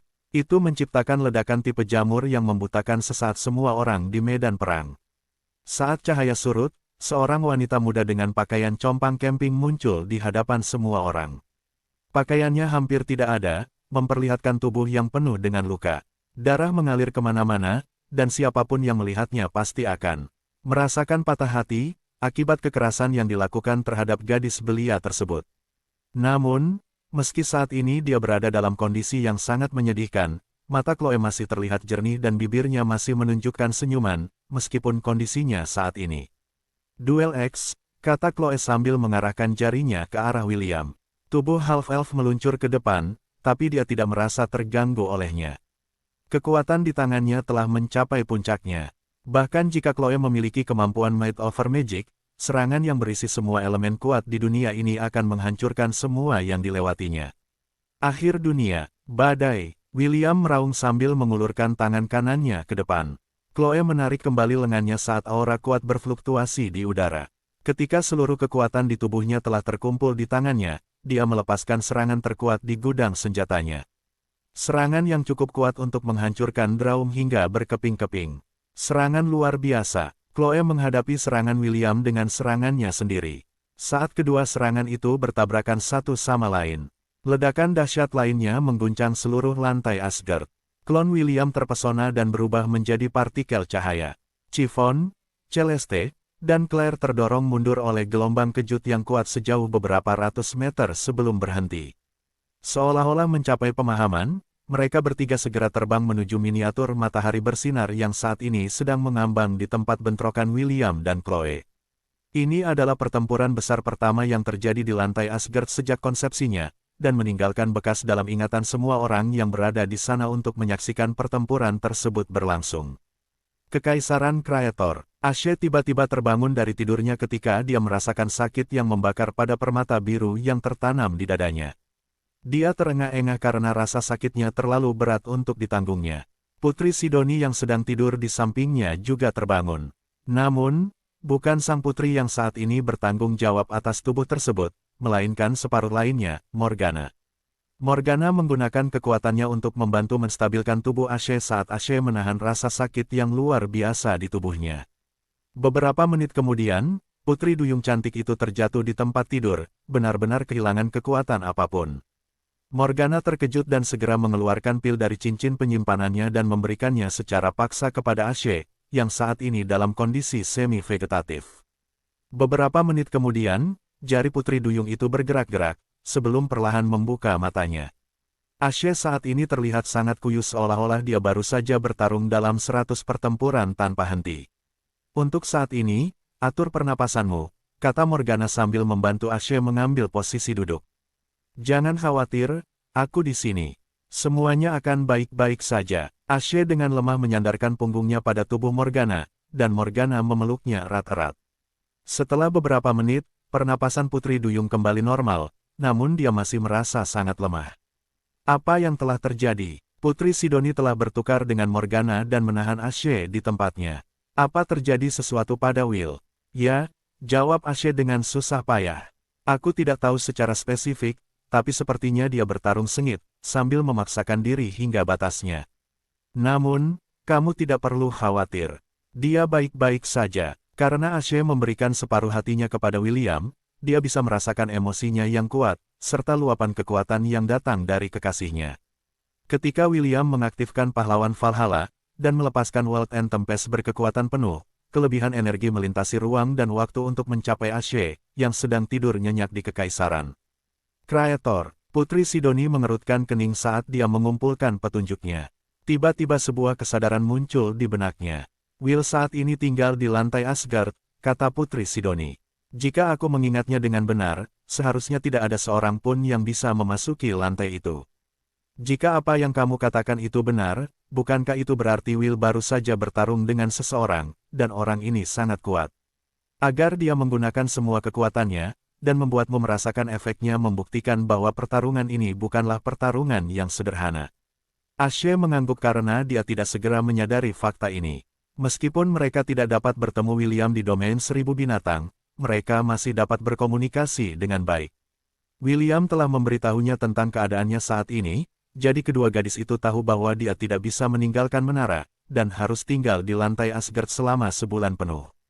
Tak hanya itu, dia mengatakan tidak ada seorang pun yang boleh memasuki lantai tersebut selama jangka waktu tersebut. Kalau memang begitu, lalu siapa yang dilawan kekasih mereka? Ayo pergi ke domain 1000 binatang, kata Putri Sidoni. Mari kita dapatkan jawaban kita dari sana. Aku yakin salah satu anak buah Will akan mengetahui jawaban atas pertanyaan kita. Ashe menganggukkan kepalanya. Beberapa detik kemudian, kedua gadis itu menghilang dari ruangan, dan berteleportasi ke domain 1000 binatang. Di sana mereka akan menemukan bahwa elf cantik tertentu telah berjalan ke lantai Asgard William, yang membuat mereka menggelengkan kepala tanpa daya. Bab 657 mengumpulkan wanita berdosa di dunia. Yang lainnya, Ashe bertanya. B1 menganggukkan kepalanya sebagai konfirmasi. Yang lainnya, namanya, Putri Sidoni bertanya. B2 memangkas bulunya sebelum menjawab. Celeste, kedua wanita cantik itu saling melirik. Meski mereka belum pernah melihatnya, mereka cukup familiar dengan nama Celeste. William telah memberitahu mereka sedikit tentang saudara kembar gurunya, yang merupakan seorang anak ajaib yang terkenal di benua Silvermoon. Satu-satunya hal yang membingungkan kedua wanita itu adalah bagaimana Celeste berhasil tampil di lantai Asgard saat masih tertutup untuk umum. Apakah dia cantik? Putri Sidoni bertanya. Dia masih belum melihat Selin, tapi menurut Ashe, dia wanita yang cukup cantik, dan sangat mungkin naksir pertama William. Meski begitu, Putri Sidoni bangga akan kecantikannya. Dia percaya bahwa betapapun cantiknya Celeste, dia tetap lebih cantik darinya. Cantik sekali, jawab B1. Siapa yang lebih cantik, aku atau dia? Putri Sidoni bertanya dengan ekspresi serius di wajahnya. B1 dan B2 saling pandang sebelum menatap Sidoni dengan ekspresi yang sesuai dengan keseriusannya. Bagi mereka, semua kekasih William itu cantik, namun tentu saja kedua burung bodoh itu bias, sehingga mereka menjawab pertanyaan Putri Sidoni dengan apa yang mereka rasa benar. Sifon lebih cantik dari dia, jawab B1. B2 mengangguk setuju. Benar, sifon kami yang paling indah dari semuanya. Sudut bibir Putri Sidoni bergerak-gerak saat melihat ke arah dua burung bodoh yang kembali merapikan bulunya. Aku tidak bertanya padamu apakah Chiffon lebih cantik dari dia, oke. Kenapa kamu tidak memberiku jawaban langsung? Ashe yang melihat ke samping menutup bibirnya dan terkikik. Dia kini telah pulih dari kondisi lemahnya setelah meminum ramuan penyembuh yang ditinggalkan William untuknya. Putri Duyung cantik menganggap pertanyaan Putri Sidoni sangat menawan. Namun, dia memahami kekhawatirannya. Selin benar-benar cantik. Jika saudara kembarnya adalah replika sempurna dirinya maka ada kemungkinan William juga akan menganggapnya sebagai seseorang yang sangat menarik. Ia sudah tahu kalau William bukanlah orang yang mudah tertarik pada kecantikan. Tapi, jika kecantikan itu tampak persis seperti seseorang yang Anda cintai, mustahil untuk tidak merasakan apapun. Hal ini terutama berlaku untuk seseorang seperti William yang terlalu memedulikan kekasihnya, dan orang-orang penting dalam hidupnya. Putri Sidoni terus mendesak kedua burung bodoh itu untuk meminta jawaban, tapi dia tidak puas dengan jawaban mereka. Sangat disayangkan William tidak bisa menyeret mereka ke lantai Asgard karena batasan tertentu yang berlaku. Setelah mendapatkan pemahaman umum tentang apa yang terjadi, mereka kembali ke kerajaan Kreator untuk merawat anak bermasalah lainnya, yang masih tertidur lelap. Kenneth masih tertidur, dan belum bangun sejak pertarungan terakhirnya dengan Lilith. Elf berambut perak saat ini sedang tidur di kamar tamu Putri Sidoni karena dia takut orang lain akan membawanya pergi jika dia ditinggalkan di suatu tempat. Delegasi Amazon semuanya telah kembali ke Kekaisaran Ares dengan satu pengecualian, dan itu adalah Lilith. Putri Sidoni dan Ashe merasa dia tetap tinggal untuk bertemu William ketika dia kembali dari Menara Babilonia. Tentu saja, Permaisuri Amazon telah mengirimkan tim elit untuk pergi ke menara untuk melakukan kontak dengan William. Sayangnya, lantai Asgard tidak akan terbuka untuk siapapun sampai 1 tahun berlalu.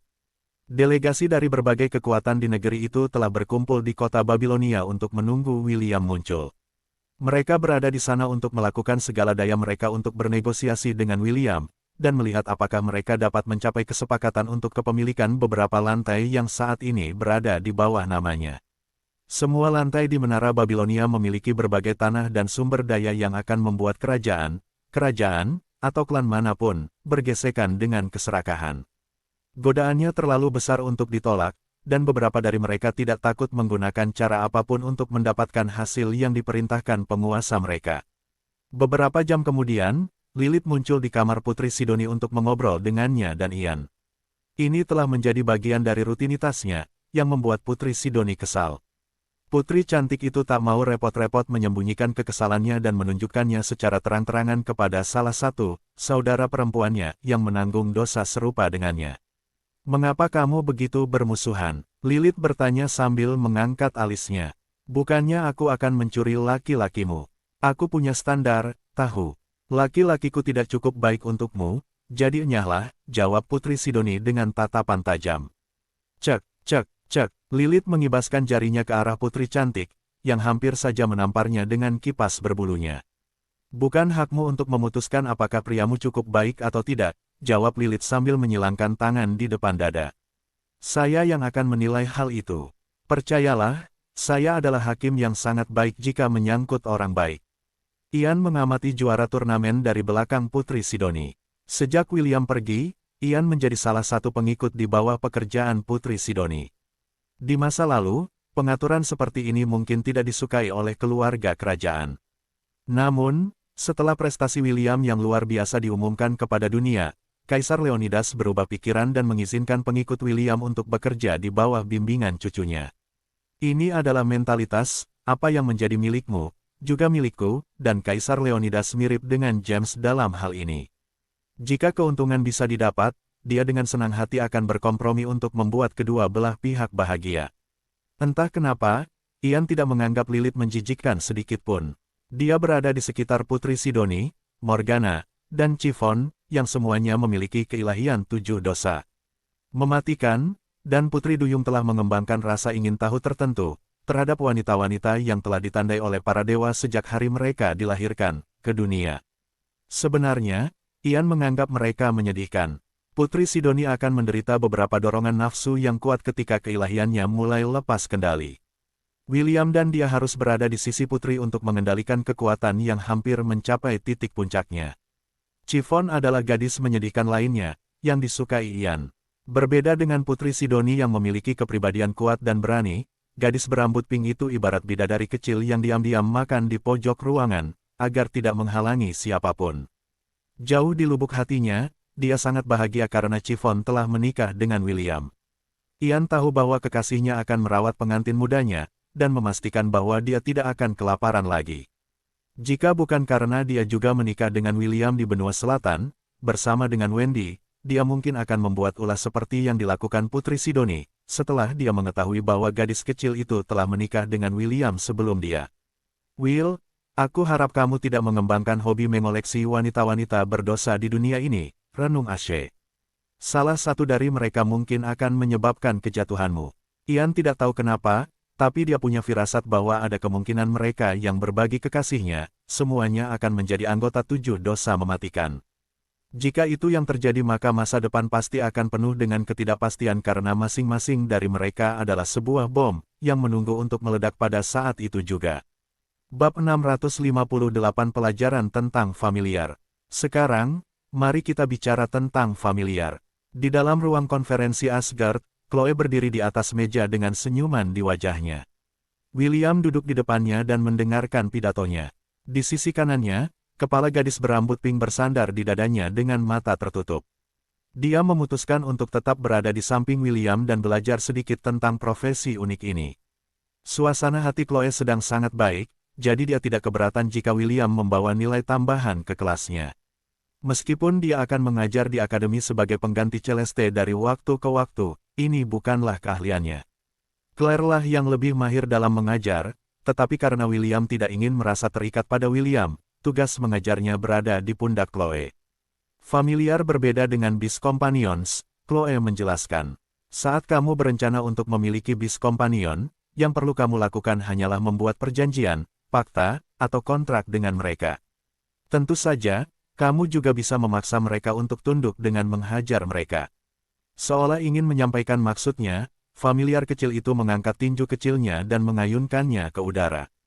Dia adalah seseorang yang suka memukuli sesuatu, jadi dia selalu menganjurkan kekerasan demi negosiasi damai. Namun, familiar berbeda, Chloe melanjutkan penjelasannya. Ada dua jenis familiar. Familiar yang bisa kamu panggil dari dunia, atau alam berbeda, dan familiar yang bisa kamu berikan kehidupan menggunakan sebagian dari keberadaanmu. Aku akan menjelaskan lebih banyak tentang ini sebentar lagi. Sejujurnya, ini terlalu merepotkan untuk melakukan ini, tapi karena kamu sekarang adalah muridku, aku akan memastikan bahwa kamu memahami cara kerja pemanggilan familiar. William memberi anggukan singkat kepada tuannya yang keenam untuk memberitahu dia bahwa dia memperhatikannya. Claire, jika berkenan, Chloe memanggil saudara kembarnya yang duduk tak jauh darinya. Claire menganggukkan kepalanya dan api hijau muncul dari ujung jarinya. Nyala api membentuk kata-kata dan melayang di atas kepala Chloe seperti tulisan yang terlihat di papan tulis. Kedua tipe familiar ini memiliki kelebihan dan kekurangan masing-masing, kata Chloe. Mereka yang bisa kamu panggil dari alam eksistensi memiliki kekuatan yang berbeda-beda. Ada yang sangat lemah, ada pula yang sangat kuat. Familiar ini akan mengikatkan diri padamu melalui perjanjian atau kontrak. Beberapa akan meminta beberapa tahun hidupmu, sementara beberapa akan memintamu melakukan hal-hal, seperti membunuh semua warga kota dalam sehari. Semakin kuat familiarnya, semakin kuat pula persyaratannya. Chloe berhenti sejenak untuk membiarkan William mencerna maksud kata-katanya. Familiar kecil itu kemudian melirik ke arah Celeste yang duduk di sudut ruang konferensi. Sebagai pemilik Chloe, dia ada di sana untuk mendukung Chloe saat dia mengajar murid pertamanya. Meski pengaturan saat ini agak rumit, Celeste tidak keberatan selama William mendapat pendidikan yang layak tentang jalur Familia Mancer. Celeste tersenyum dan menganggukkan kepalanya ke arah Chloe untuk memberitahunya bahwa penjelasannya baik-baik saja. Setelah mendapat dorongan dari gurunya, Chloe melanjutkan pelajarannya. Tipe kedua adalah ciptaan murni, kata Chloe. Kekuatan familiar bergantung pada jenis ritual yang kamu pilih. Dalam ritual ini, kamu dapat memilih untuk memanggil familiar menggunakan artefak, darahmu, atau jiwamu. Claire, aku tidak bisa menjelaskan bagian ini dengan baik. Ambil alih untuk saya, sebuah erangan menjawab pernyataan Chloe.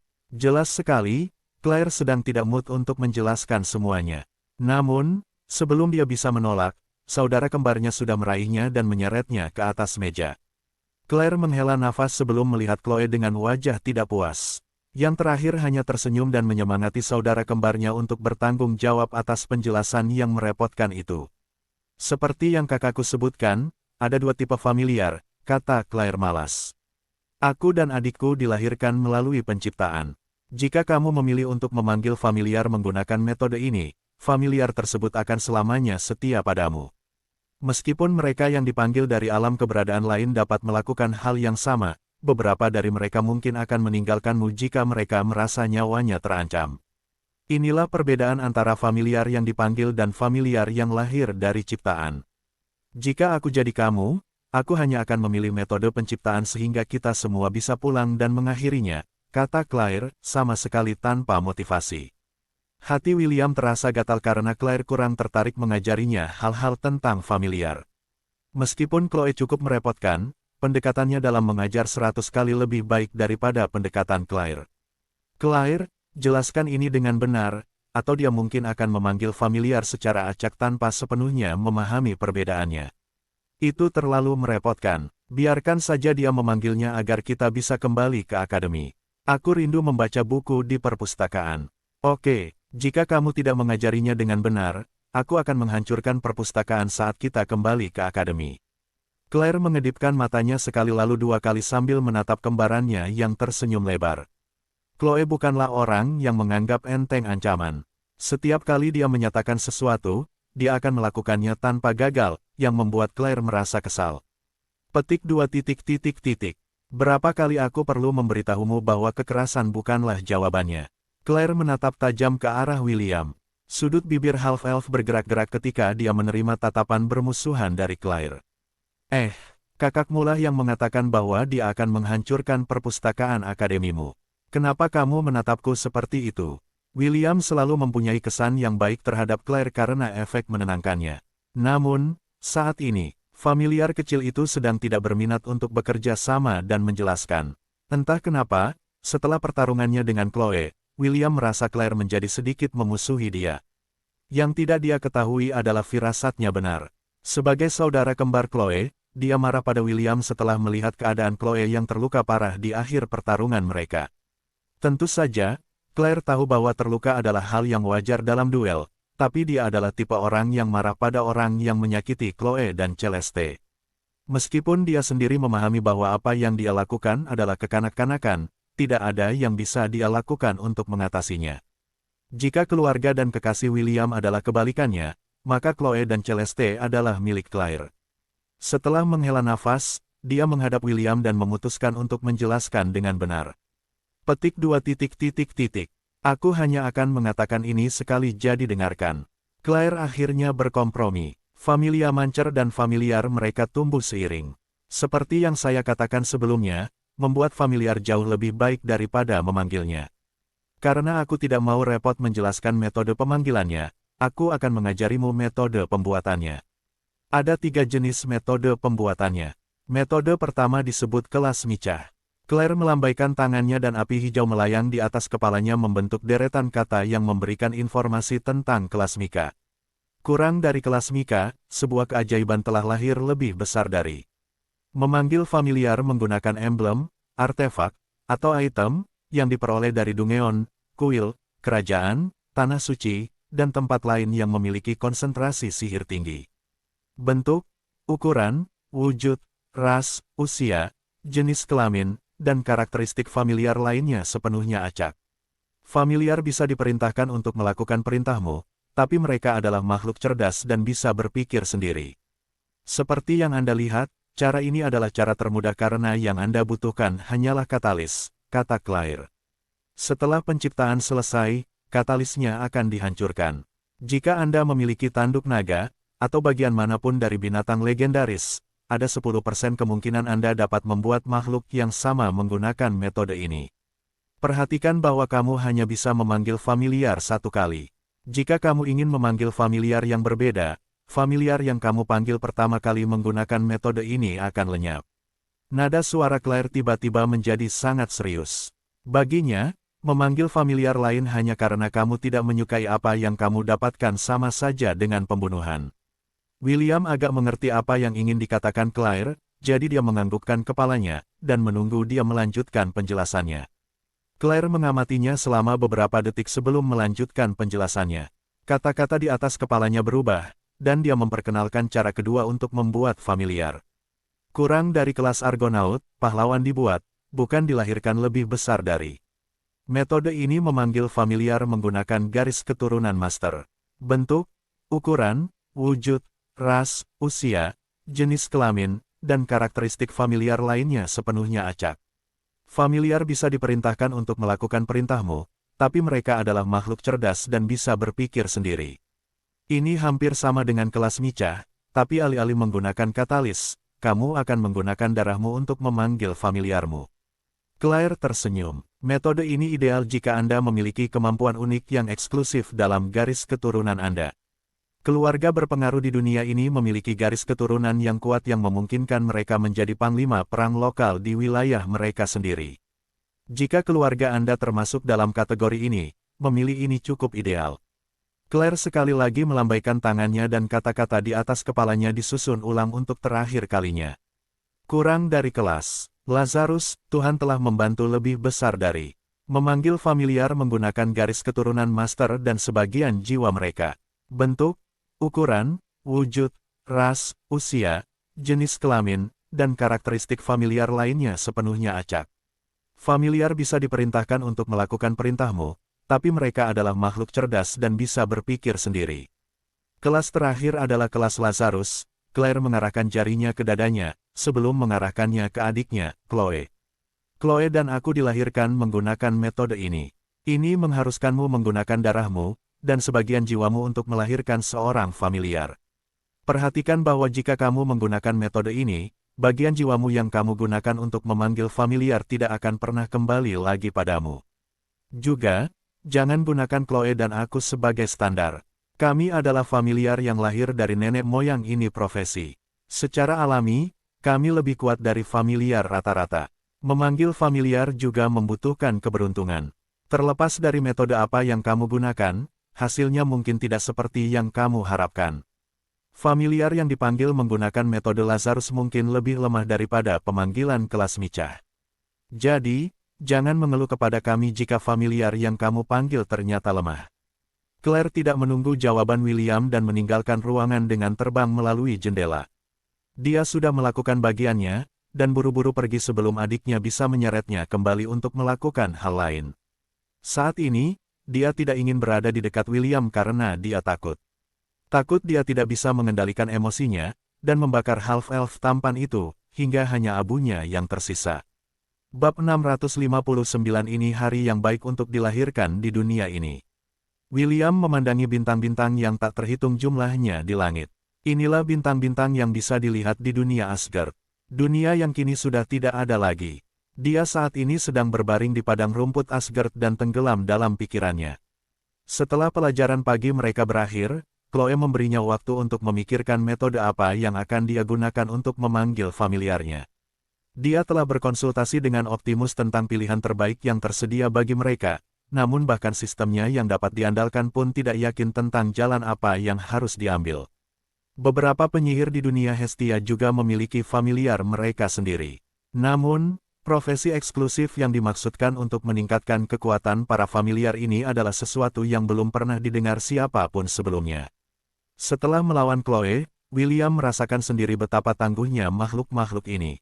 Jika dia memiliki familiarnya sendiri, bukankah itu juga akan meningkatkan kekuatan bertarungnya secara drastis?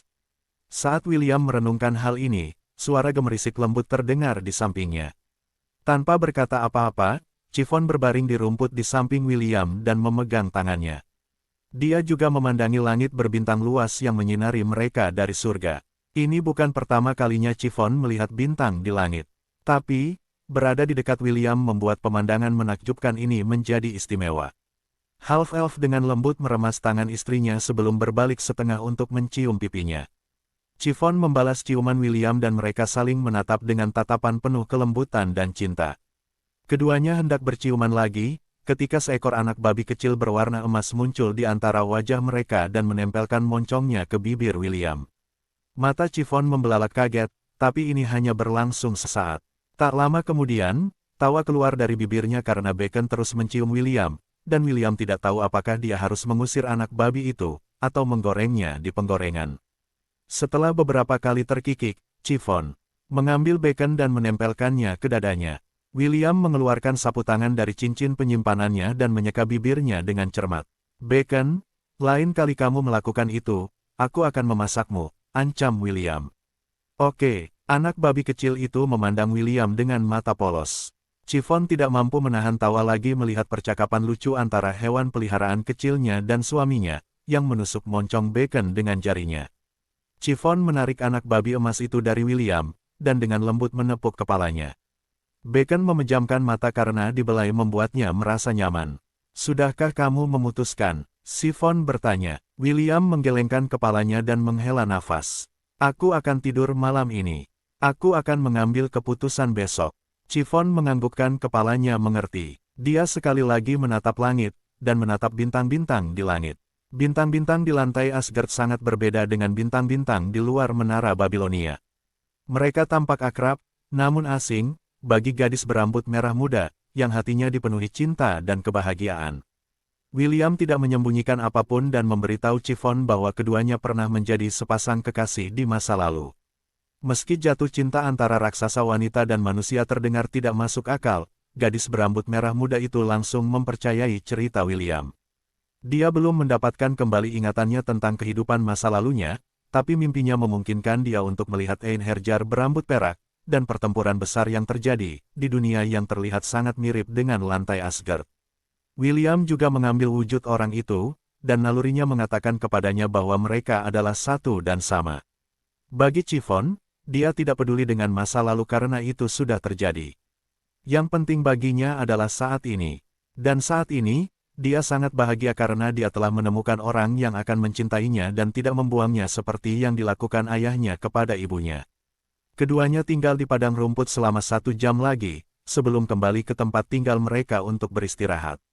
William melemparkan Bacon ke domain 1000 binatang untuk mencegahnya mengganggu waktu intimnya dengan istrinya. Dia sudah tahu bahwa Chiffon ingin menahannya selama yang dia bisa saat mereka masih terjebak di dalam menara Babilonia, dan dia dengan senang hati menuruti permintaan istrinya. Keesokan paginya, semua orang berkumpul di tempat latihan untuk mempersiapkan upacara pemanggilan William.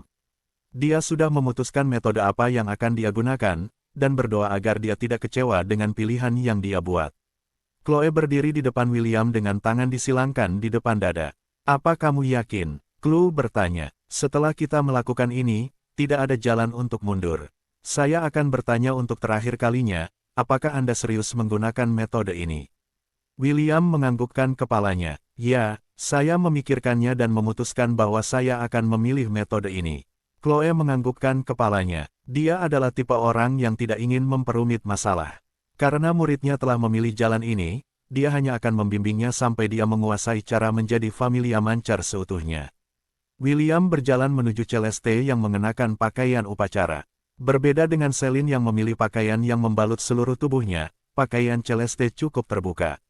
Half-Elf merasa sulit untuk tidak menatap, karena saudara kembarnya memiliki tipe tubuh yang sama. Kenangan saat ia berjalan-jalan dengan tubuh cantik Celine terlintas di benaknya. Dalam upaya terakhirnya untuk mendapatkan kembali ketenangannya, dia menghindari melihat lekuk tubuh yang membuatnya mengingat kenangan indah saat dia terjatuh di spray bersama Celine. Celeste tidak menyadari pikiran William dan memegang piala emas di tangannya. William telah memilih metode terakhir, memanggil familiar kelas Lazarus. Dengan menggunakan metode ini, dia akan mempersembahkan darahnya, dan sebagian dari jiwanya, untuk menciptakan familiar yang akan bersamanya selama sisa hidupnya. Belati upacara melayang di udara, dan giginya yang tajam diarahkan ke dada William. William sudah melepas pakaian atasnya, dan mengangguk ke arah Celeste, memberitahunya bahwa dia sudah siap. "Darah yang mengalir di dalam tubuh, berikan kami kehangatanmu di saat kami membutuhkan," kata Celeste dan belati itu menusuk dada William, sebelum menghilang sepenuhnya. Air mancur darah menyembur keluar, namun darah ini tidak jatuh ke tanah. Mengalir seperti sungai kecil dan menuju piala emas di tangan Celeste. Setelah piala emas itu setengah penuh, luka di dada William menghilang. Kecantikan menarik hati, tetapi karakter menarik jiwa. Celeste melambaikan tangannya dan William merasakan dunia batinnya bergetar. Tiba-tiba, rasa sakit yang membakar muncul di dalam dirinya, yang membuatnya berteriak keras. Sudah lama sejak dia merasakan sakit seperti ini. Ini adalah rasa sakit yang dia rasakan ketika dia bertarung di dalam domain spiritualnya melawan Astral Worm yang ingin melahap jiwanya. Pada saat inilah dua bola cahaya dan kegelapan yang masih tertidur di dalam kesadaran William akhirnya terbangun. Itu adalah dua Dungeon Kores yang telah dia simpan sejak lama, dan telah tertidur di dalam tubuhnya untuk jangka waktu yang lama. Saat ini, mereka belum lengkap, tapi upacara Celeste telah membangunkan mereka dari tidur mereka. Semula yang dibutuhkan hanya sebagian dari jiwa William, namun saat kedua Dungeon Core tersebut muncul, robekan pada jiwa William semakin melebar, hingga separuh jiwanya terpisah dari tubuhnya. Separuh jiwa William itu terbagi menjadi dua sekali lagi, dan dua inti penjara bawah tanah bergabung dengan mereka. Segera, dua bola cahaya bersinar. Satu cahaya, yang lainnya hitam, keluar dari permata di dada William, dan terbang menuju piala emas berisi darahnya. William terjatuh ke tanah karena rasa sakit yang dideritanya. Chiffon buru-buru berlari ke sisinya dan menyuruhnya meminum ramuan peremajaan. Rasa sakit yang dirasakan William berkurang hingga ke tingkat yang bisa ia tahan, yang membuatnya bisa bernapas lega. Dia kemudian menatap piala emas yang bersinar dengan intensitas tinggi. Celeste mengertakkan giginya saat dia memfokuskan seluruh kekuatannya untuk menstabilkan kekuatan yang mengamuk di dalam piala. Chloe dan Claire memposisikan diri mereka di samping Celeste dan membiarkan kekuatan mereka mengalir ke tuan rumah mereka, yang mengurangi bebannya dengan selisih yang cukup besar. Setelah 5 menit penuh yang terasa seperti selamanya, seberkas cahaya kuat muncul dari piala emas dan melesat ke arah langit. Semua orang menunggu dengan napas tertahan untuk memeriksa apakah pemanggilannya berhasil. Pada saat itulah partikel cahaya keemasan jatuh dari langit. Saat partikel emas tersebut jatuh ke tubuh William, ia merasakan rasa sakit di jiwanya perlahan memudar. Saat William melihat ke langit, dia melihat dua titik kecil yang perlahan turun menuju lokasinya. Celeste juga menyadari hal ini, tapi yang bisa dilihatnya hanyalah satu bola putih, dan satu bola hitam. Tidak butuh waktu lama sebelum kedua bola itu melayang 1 meter dari wajah William. Mereka tidak beranjak dari posisinya dan tetap dalam keadaan diam. Setelah 1 menit saling menatap, kedua bola itu bersinar sebelum menghilang menjadi partikel cahaya. Udaranya berbau segar sekali, salah satu familiar, yang terlihat persis seperti William, berkata sambil tersenyum. Ini adalah hari yang baik untuk dilahirkan di dunia ini. Orang yang berbicara mengenakan pakaian putih, dan sepasang sayap malaikat mengepak lembut di belakang punggungnya. Di atas kepalanya terlihat lingkaran cahaya emas, yang mengingatkan William pada malaikat di kehidupan masa lalunya. Kekeke, memang hari ini adalah hari yang baik untuk dilahirkan, komentar makhluk lain yang mirip persis dengan William. Makhluk itu memiliki 2 tanduk di kepalanya, ekor setan, dan sayap seperti kelelawar di belakang punggungnya. Keduanya menatap William dengan senyuman malaikat dan iblis di wajah mereka. Mereka adalah 2 familiar William yang lahir dari darah dan jiwanya, dan, saat ini, mereka memandang guru mereka dengan penuh harapan. Hanya dengan pandangan sekilas, Half-Elf dapat mengetahui bahwa ini bukanlah familiar biasa. Celeste yang memandangi 2 familiar yang baru lahir itu tidak percaya dengan apa yang dilihatnya. Dia tidak menyangka William bisa memanggil bukan hanya 1, tapi 2 familiar sekaligus. Ini adalah sesuatu yang eksklusif untuk nenek moyang dari kelas Familia Mancer. Bahkan dia tidak bisa menentukan apakah ini hal yang baik atau buruk. Dia hanya berharap ketika kedua familiar ini mencapai potensi penuhnya, mereka tidak akan menggunakan kekuatan mereka untuk menghancurkan dunia. Babak 660 Malaikat dan Iblis, bagian 1. Kedua familiar itu menyeringai pada William. Yang satu malaikat, yang satu lagi iblis. Angel familiar memiliki rambut pirang pendek dan mata hijau. Devil familiar, sebaliknya, memiliki rambut hitam pendek dan mata hijau. Mereka terlihat persis seperti William, sama seperti Chloe dan Claire yang terlihat persis seperti Celeste. Tentu saja, ada perbedaan kecil seperti gaya rambut, tetapi warna mata dan wajah mereka yang identik tidak dapat disangkal. Izinkan saya memperkenalkan diri, kata malaikat sambil tersenyum bak malaikat. Namaku, aku lupa, aku masih belum punya nama. Malaikat itu menempelkan telapak tangannya ke dahinya dan memandang ke langit. Memikirkan seseorang setampan dan gagah sepertiku tidak punya nama, inilah dosa terbesar yang bisa dilakukan di dunia ini, ucap bidadari itu dengan begitu anggun, karisma, dan berlebihan hingga membuat hati William mulai terasa gatal. Yap, familiar itu memang miliknya. Kawanku yang terkasih, iblis mendarat di bahu William dan menyilangkan tangan di depan dada. Buatlah nama yang bagus untuk kita. Saya ingin sesuatu yang mendominasi. Sudut bibir William bergerak-gerak saat dia melihat setan berwajah sombong di bahunya. Jelas sekali, dia tidak menyangka monster pendampingnya tidak tahu malu seperti ini. Sebuah nama, pikir William sambil menatap malaikat yang mulai menggoda tuan keenamnya, Chloe. Kamu adalah familiar tercantik yang pernah kulihat seumur hidupku, kata malaikat sambil mencium punggung tangan Chloe. Bolehkah aku mengetahui namamu, Nona cantik? Chloe tidak tahu bagaimana harus bereaksi karena ini pertama kalinya ada yang memanggilnya cantik. Selain itu, senyum malaikat familiar membuat familiar Celeste, yang suka menghajar orang hingga babak belur, tersipu malu hingga seluruh wajahnya berubah merah padam. Apakah aku benar-benar cantik? Chloe tergagap. Malaikat itu memegang erat tangan Chloe, dan meletakkannya di dadanya. Kamu terlihat seperti matahari yang bersinar terang di langit, bintang yang membimbing manusia di malam hari, dan bulan yang mengawasi orang-orang yang kesepian di dunia. Sebenarnya, menurutku kata cantik dibuat sedemikian rupa, manusia di dunia ini akan mempunyai cara untuk menggambarkan rahmatmu yang luar biasa. William dan iblis mendecakkan lidah mereka secara bersamaan. Tak hanya itu, mereka juga sekaligus mengutarakan pikirannya dengan lantang. Pemain yang luar biasa, sinkronisasi yang sempurna membuat Chiffon yang berdiri di samping William terkikik. Jelas sekali, dia menganggap kedua monster pendamping William itu cukup menarik. Saat malaikat sibuk menggoda Chloe, saudara kembarnya, Claire sedang menatap iblis yang saat ini duduk di bahu William. Iblis memperhatikan tatapannya dan merasa terkesima. Dia kemudian terbang ke belakang kepala William dan mengintip ke arah familiar berambut hijau. Saat ini, Claire sedang memandangi iblis seolah dia ingin membedahnya dan melihat apa yang membuatnya tergerak. William tidak menyadari perubahan ini karena dia sibuk memikirkan nama untuk kedua familiar ini. Baiklah, kalian berdua kemarilah, perintah William. Malaikat itu mengedipkan mata pada Chloe untuk terakhir kalinya sebelum terbang menuju William. Iblis yang bersembunyi di balik kepalanya terbang di depannya, dan berdiri di samping malaikat yang merupakan kembarannya. William menatap malaikat yang memberinya tatapan percaya diri. Untuk beberapa alasan, William tahu bahwa familiarnya ini akan membawa banyak masalah baginya di masa depan. "Namamu Elliot," kata William kepada malaikat. Malaikat itu menyilangkan tangan di depan dada dan menutup matanya. Seolah-olah dia sedang memikirkan apakah nama yang diberikan kepadanya cocok dengan gambaran malaikatnya. "Kamu memilih nama yang cocok untukku," Elliot mengacungkan jempol pada William. "Saya suka, kurang dari ding, lebih besar dari, kurang dari kamu memberi nama pada familiarmu.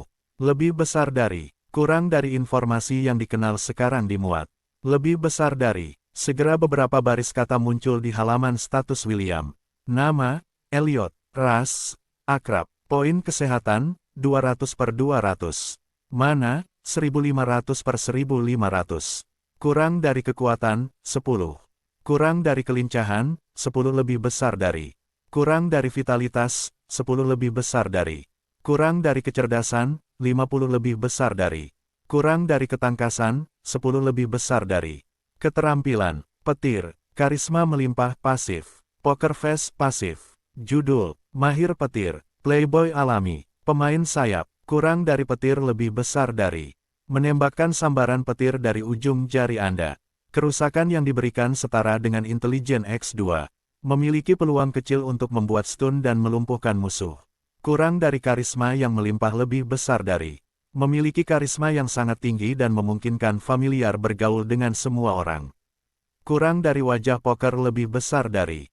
Mampu menyembunyikan perasaan familiar yang sebenarnya dengan senyuman malaikat. Kurang dari mahir petir lebih besar dari.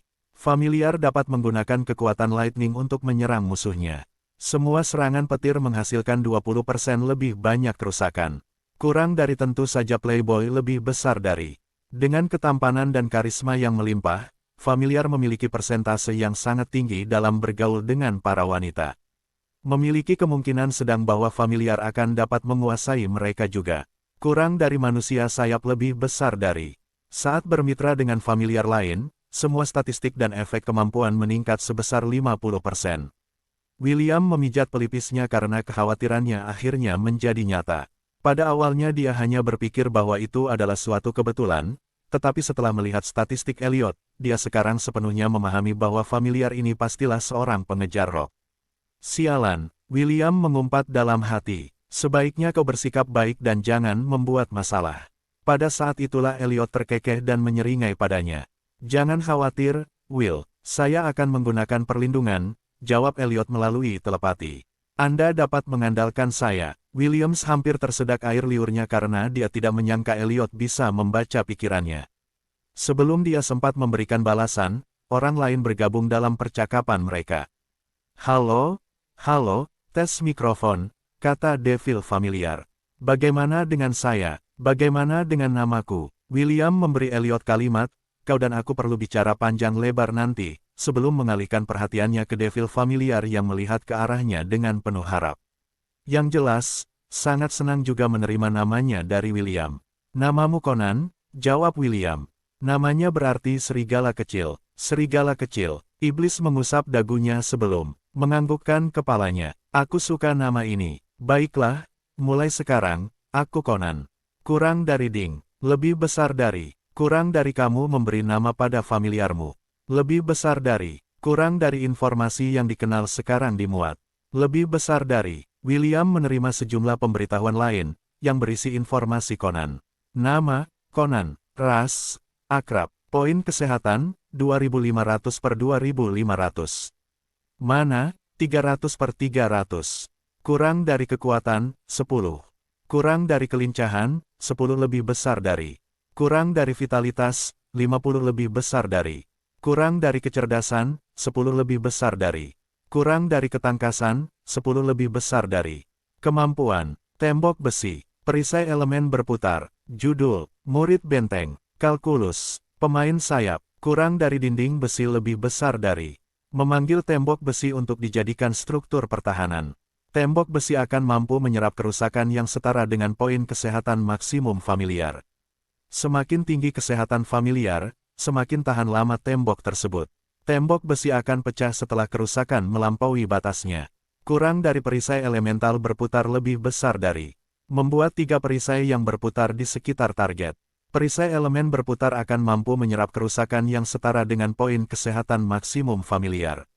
Semakin tinggi kesehatan familiar, semakin banyak kerusakan yang dapat diserap oleh perisai. Perisai elemen berputar akan pecah setelah kerusakan melampaui batasnya. Kurang dari murid benteng lebih besar dari. Tingkatkan semua kemampuan bertahan sebesar 20%. Kurang dari kalkulus lebih besar dari. Sangat baik dalam perhitungan. Kemampuan ini juga berfungsi selama pertempuran. Kurang dari manusia sayap lebih besar dari. Saat bermitra dengan familiar lain, semua statistik dan efek kemampuan meningkat sebesar 50%. William menghela napas lega karena informasi Conan tidak berlebihan seperti informasi Elliot. Setelah melihat informasinya, Half-Elf menyadari bahwa kedua familiar itu saling memuji dengan sangat baik. Satu dibuat untuk menyerang, yang lain untuk bertahan. Saat ini, kedua familiar tersebut sangat lemah karena William masih belum meningkatkan kemampuannya menggunakan skill Familia Mancer. Saat dia hendak memeriksa kelas prestis barunya, serangkaian pemberitahuan muncul di halaman statusnya. Kurang dari ding, lebih besar dari, kurang dari selamat, lebih besar dari, kurang dari kelas prestis unik, Familia Mancer kini telah dibuka. Lebih besar dari, kurang dari pemilik keluarga lebih besar dari. Hidup ini terlalu singkat untuk mewujudkan impian orang lain. Kelas pekerjaan Familia Mancer adalah profesi baru yang baru saja lahir di dunia Hestia. Hanya sedikit orang yang mengetahui kekuatan sebenarnya dan perubahan yang akan terjadi pada dunia. Anda telah mempelajari keterampilan, panggil familiar. Anda telah mempelajari keterampilan, pandangan mata familiar. Anda telah mempelajari keterampilan, kekuatan familiar. Anda telah mempelajari keterampilan, tarian kunang-kunang. Anda telah mempelajari keterampilan, Battle Tactics X. Anda telah mempelajari keterampilan, Deteksi Invisibility X. Anda telah mempelajari keterampilan, Spell Resistance X. Anda telah mempelajari keterampilan, Soul Fusion. Anda telah mempelajari keterampilan, Ahli Taktik. Anda telah memperoleh gelar, Kerja Tim adalah Kerja Impian. Kurang dari ding, lebih besar dari, kurang dari selamat. Subkelas kedua host telah berhasil dibuka. Lebih besar dari, kurang dari Familia Mancer terkunci secara permanen di subkelas kedua. Lebih besar dari, kurang dari tidak ada kelas pekerjaan lain yang dapat dipasang di slot subkelas kedua. Lebih besar dari, mata William membelalak kaget karena pesan terakhir yang dilihatnya di halaman statusnya. Awalnya, dia memiliki satu kelas utama, dan satu subkelas. Memiliki dua pilihan ini sudah memberinya banyak fleksibilitas. Kini setelah subkelas kedua dibuka, hal itu memberi William serangkaian kekuatan baru yang bisa dia gunakan, tanpa perlu mengganti kelas pekerjaan Familia Mancer dengan profesi lain.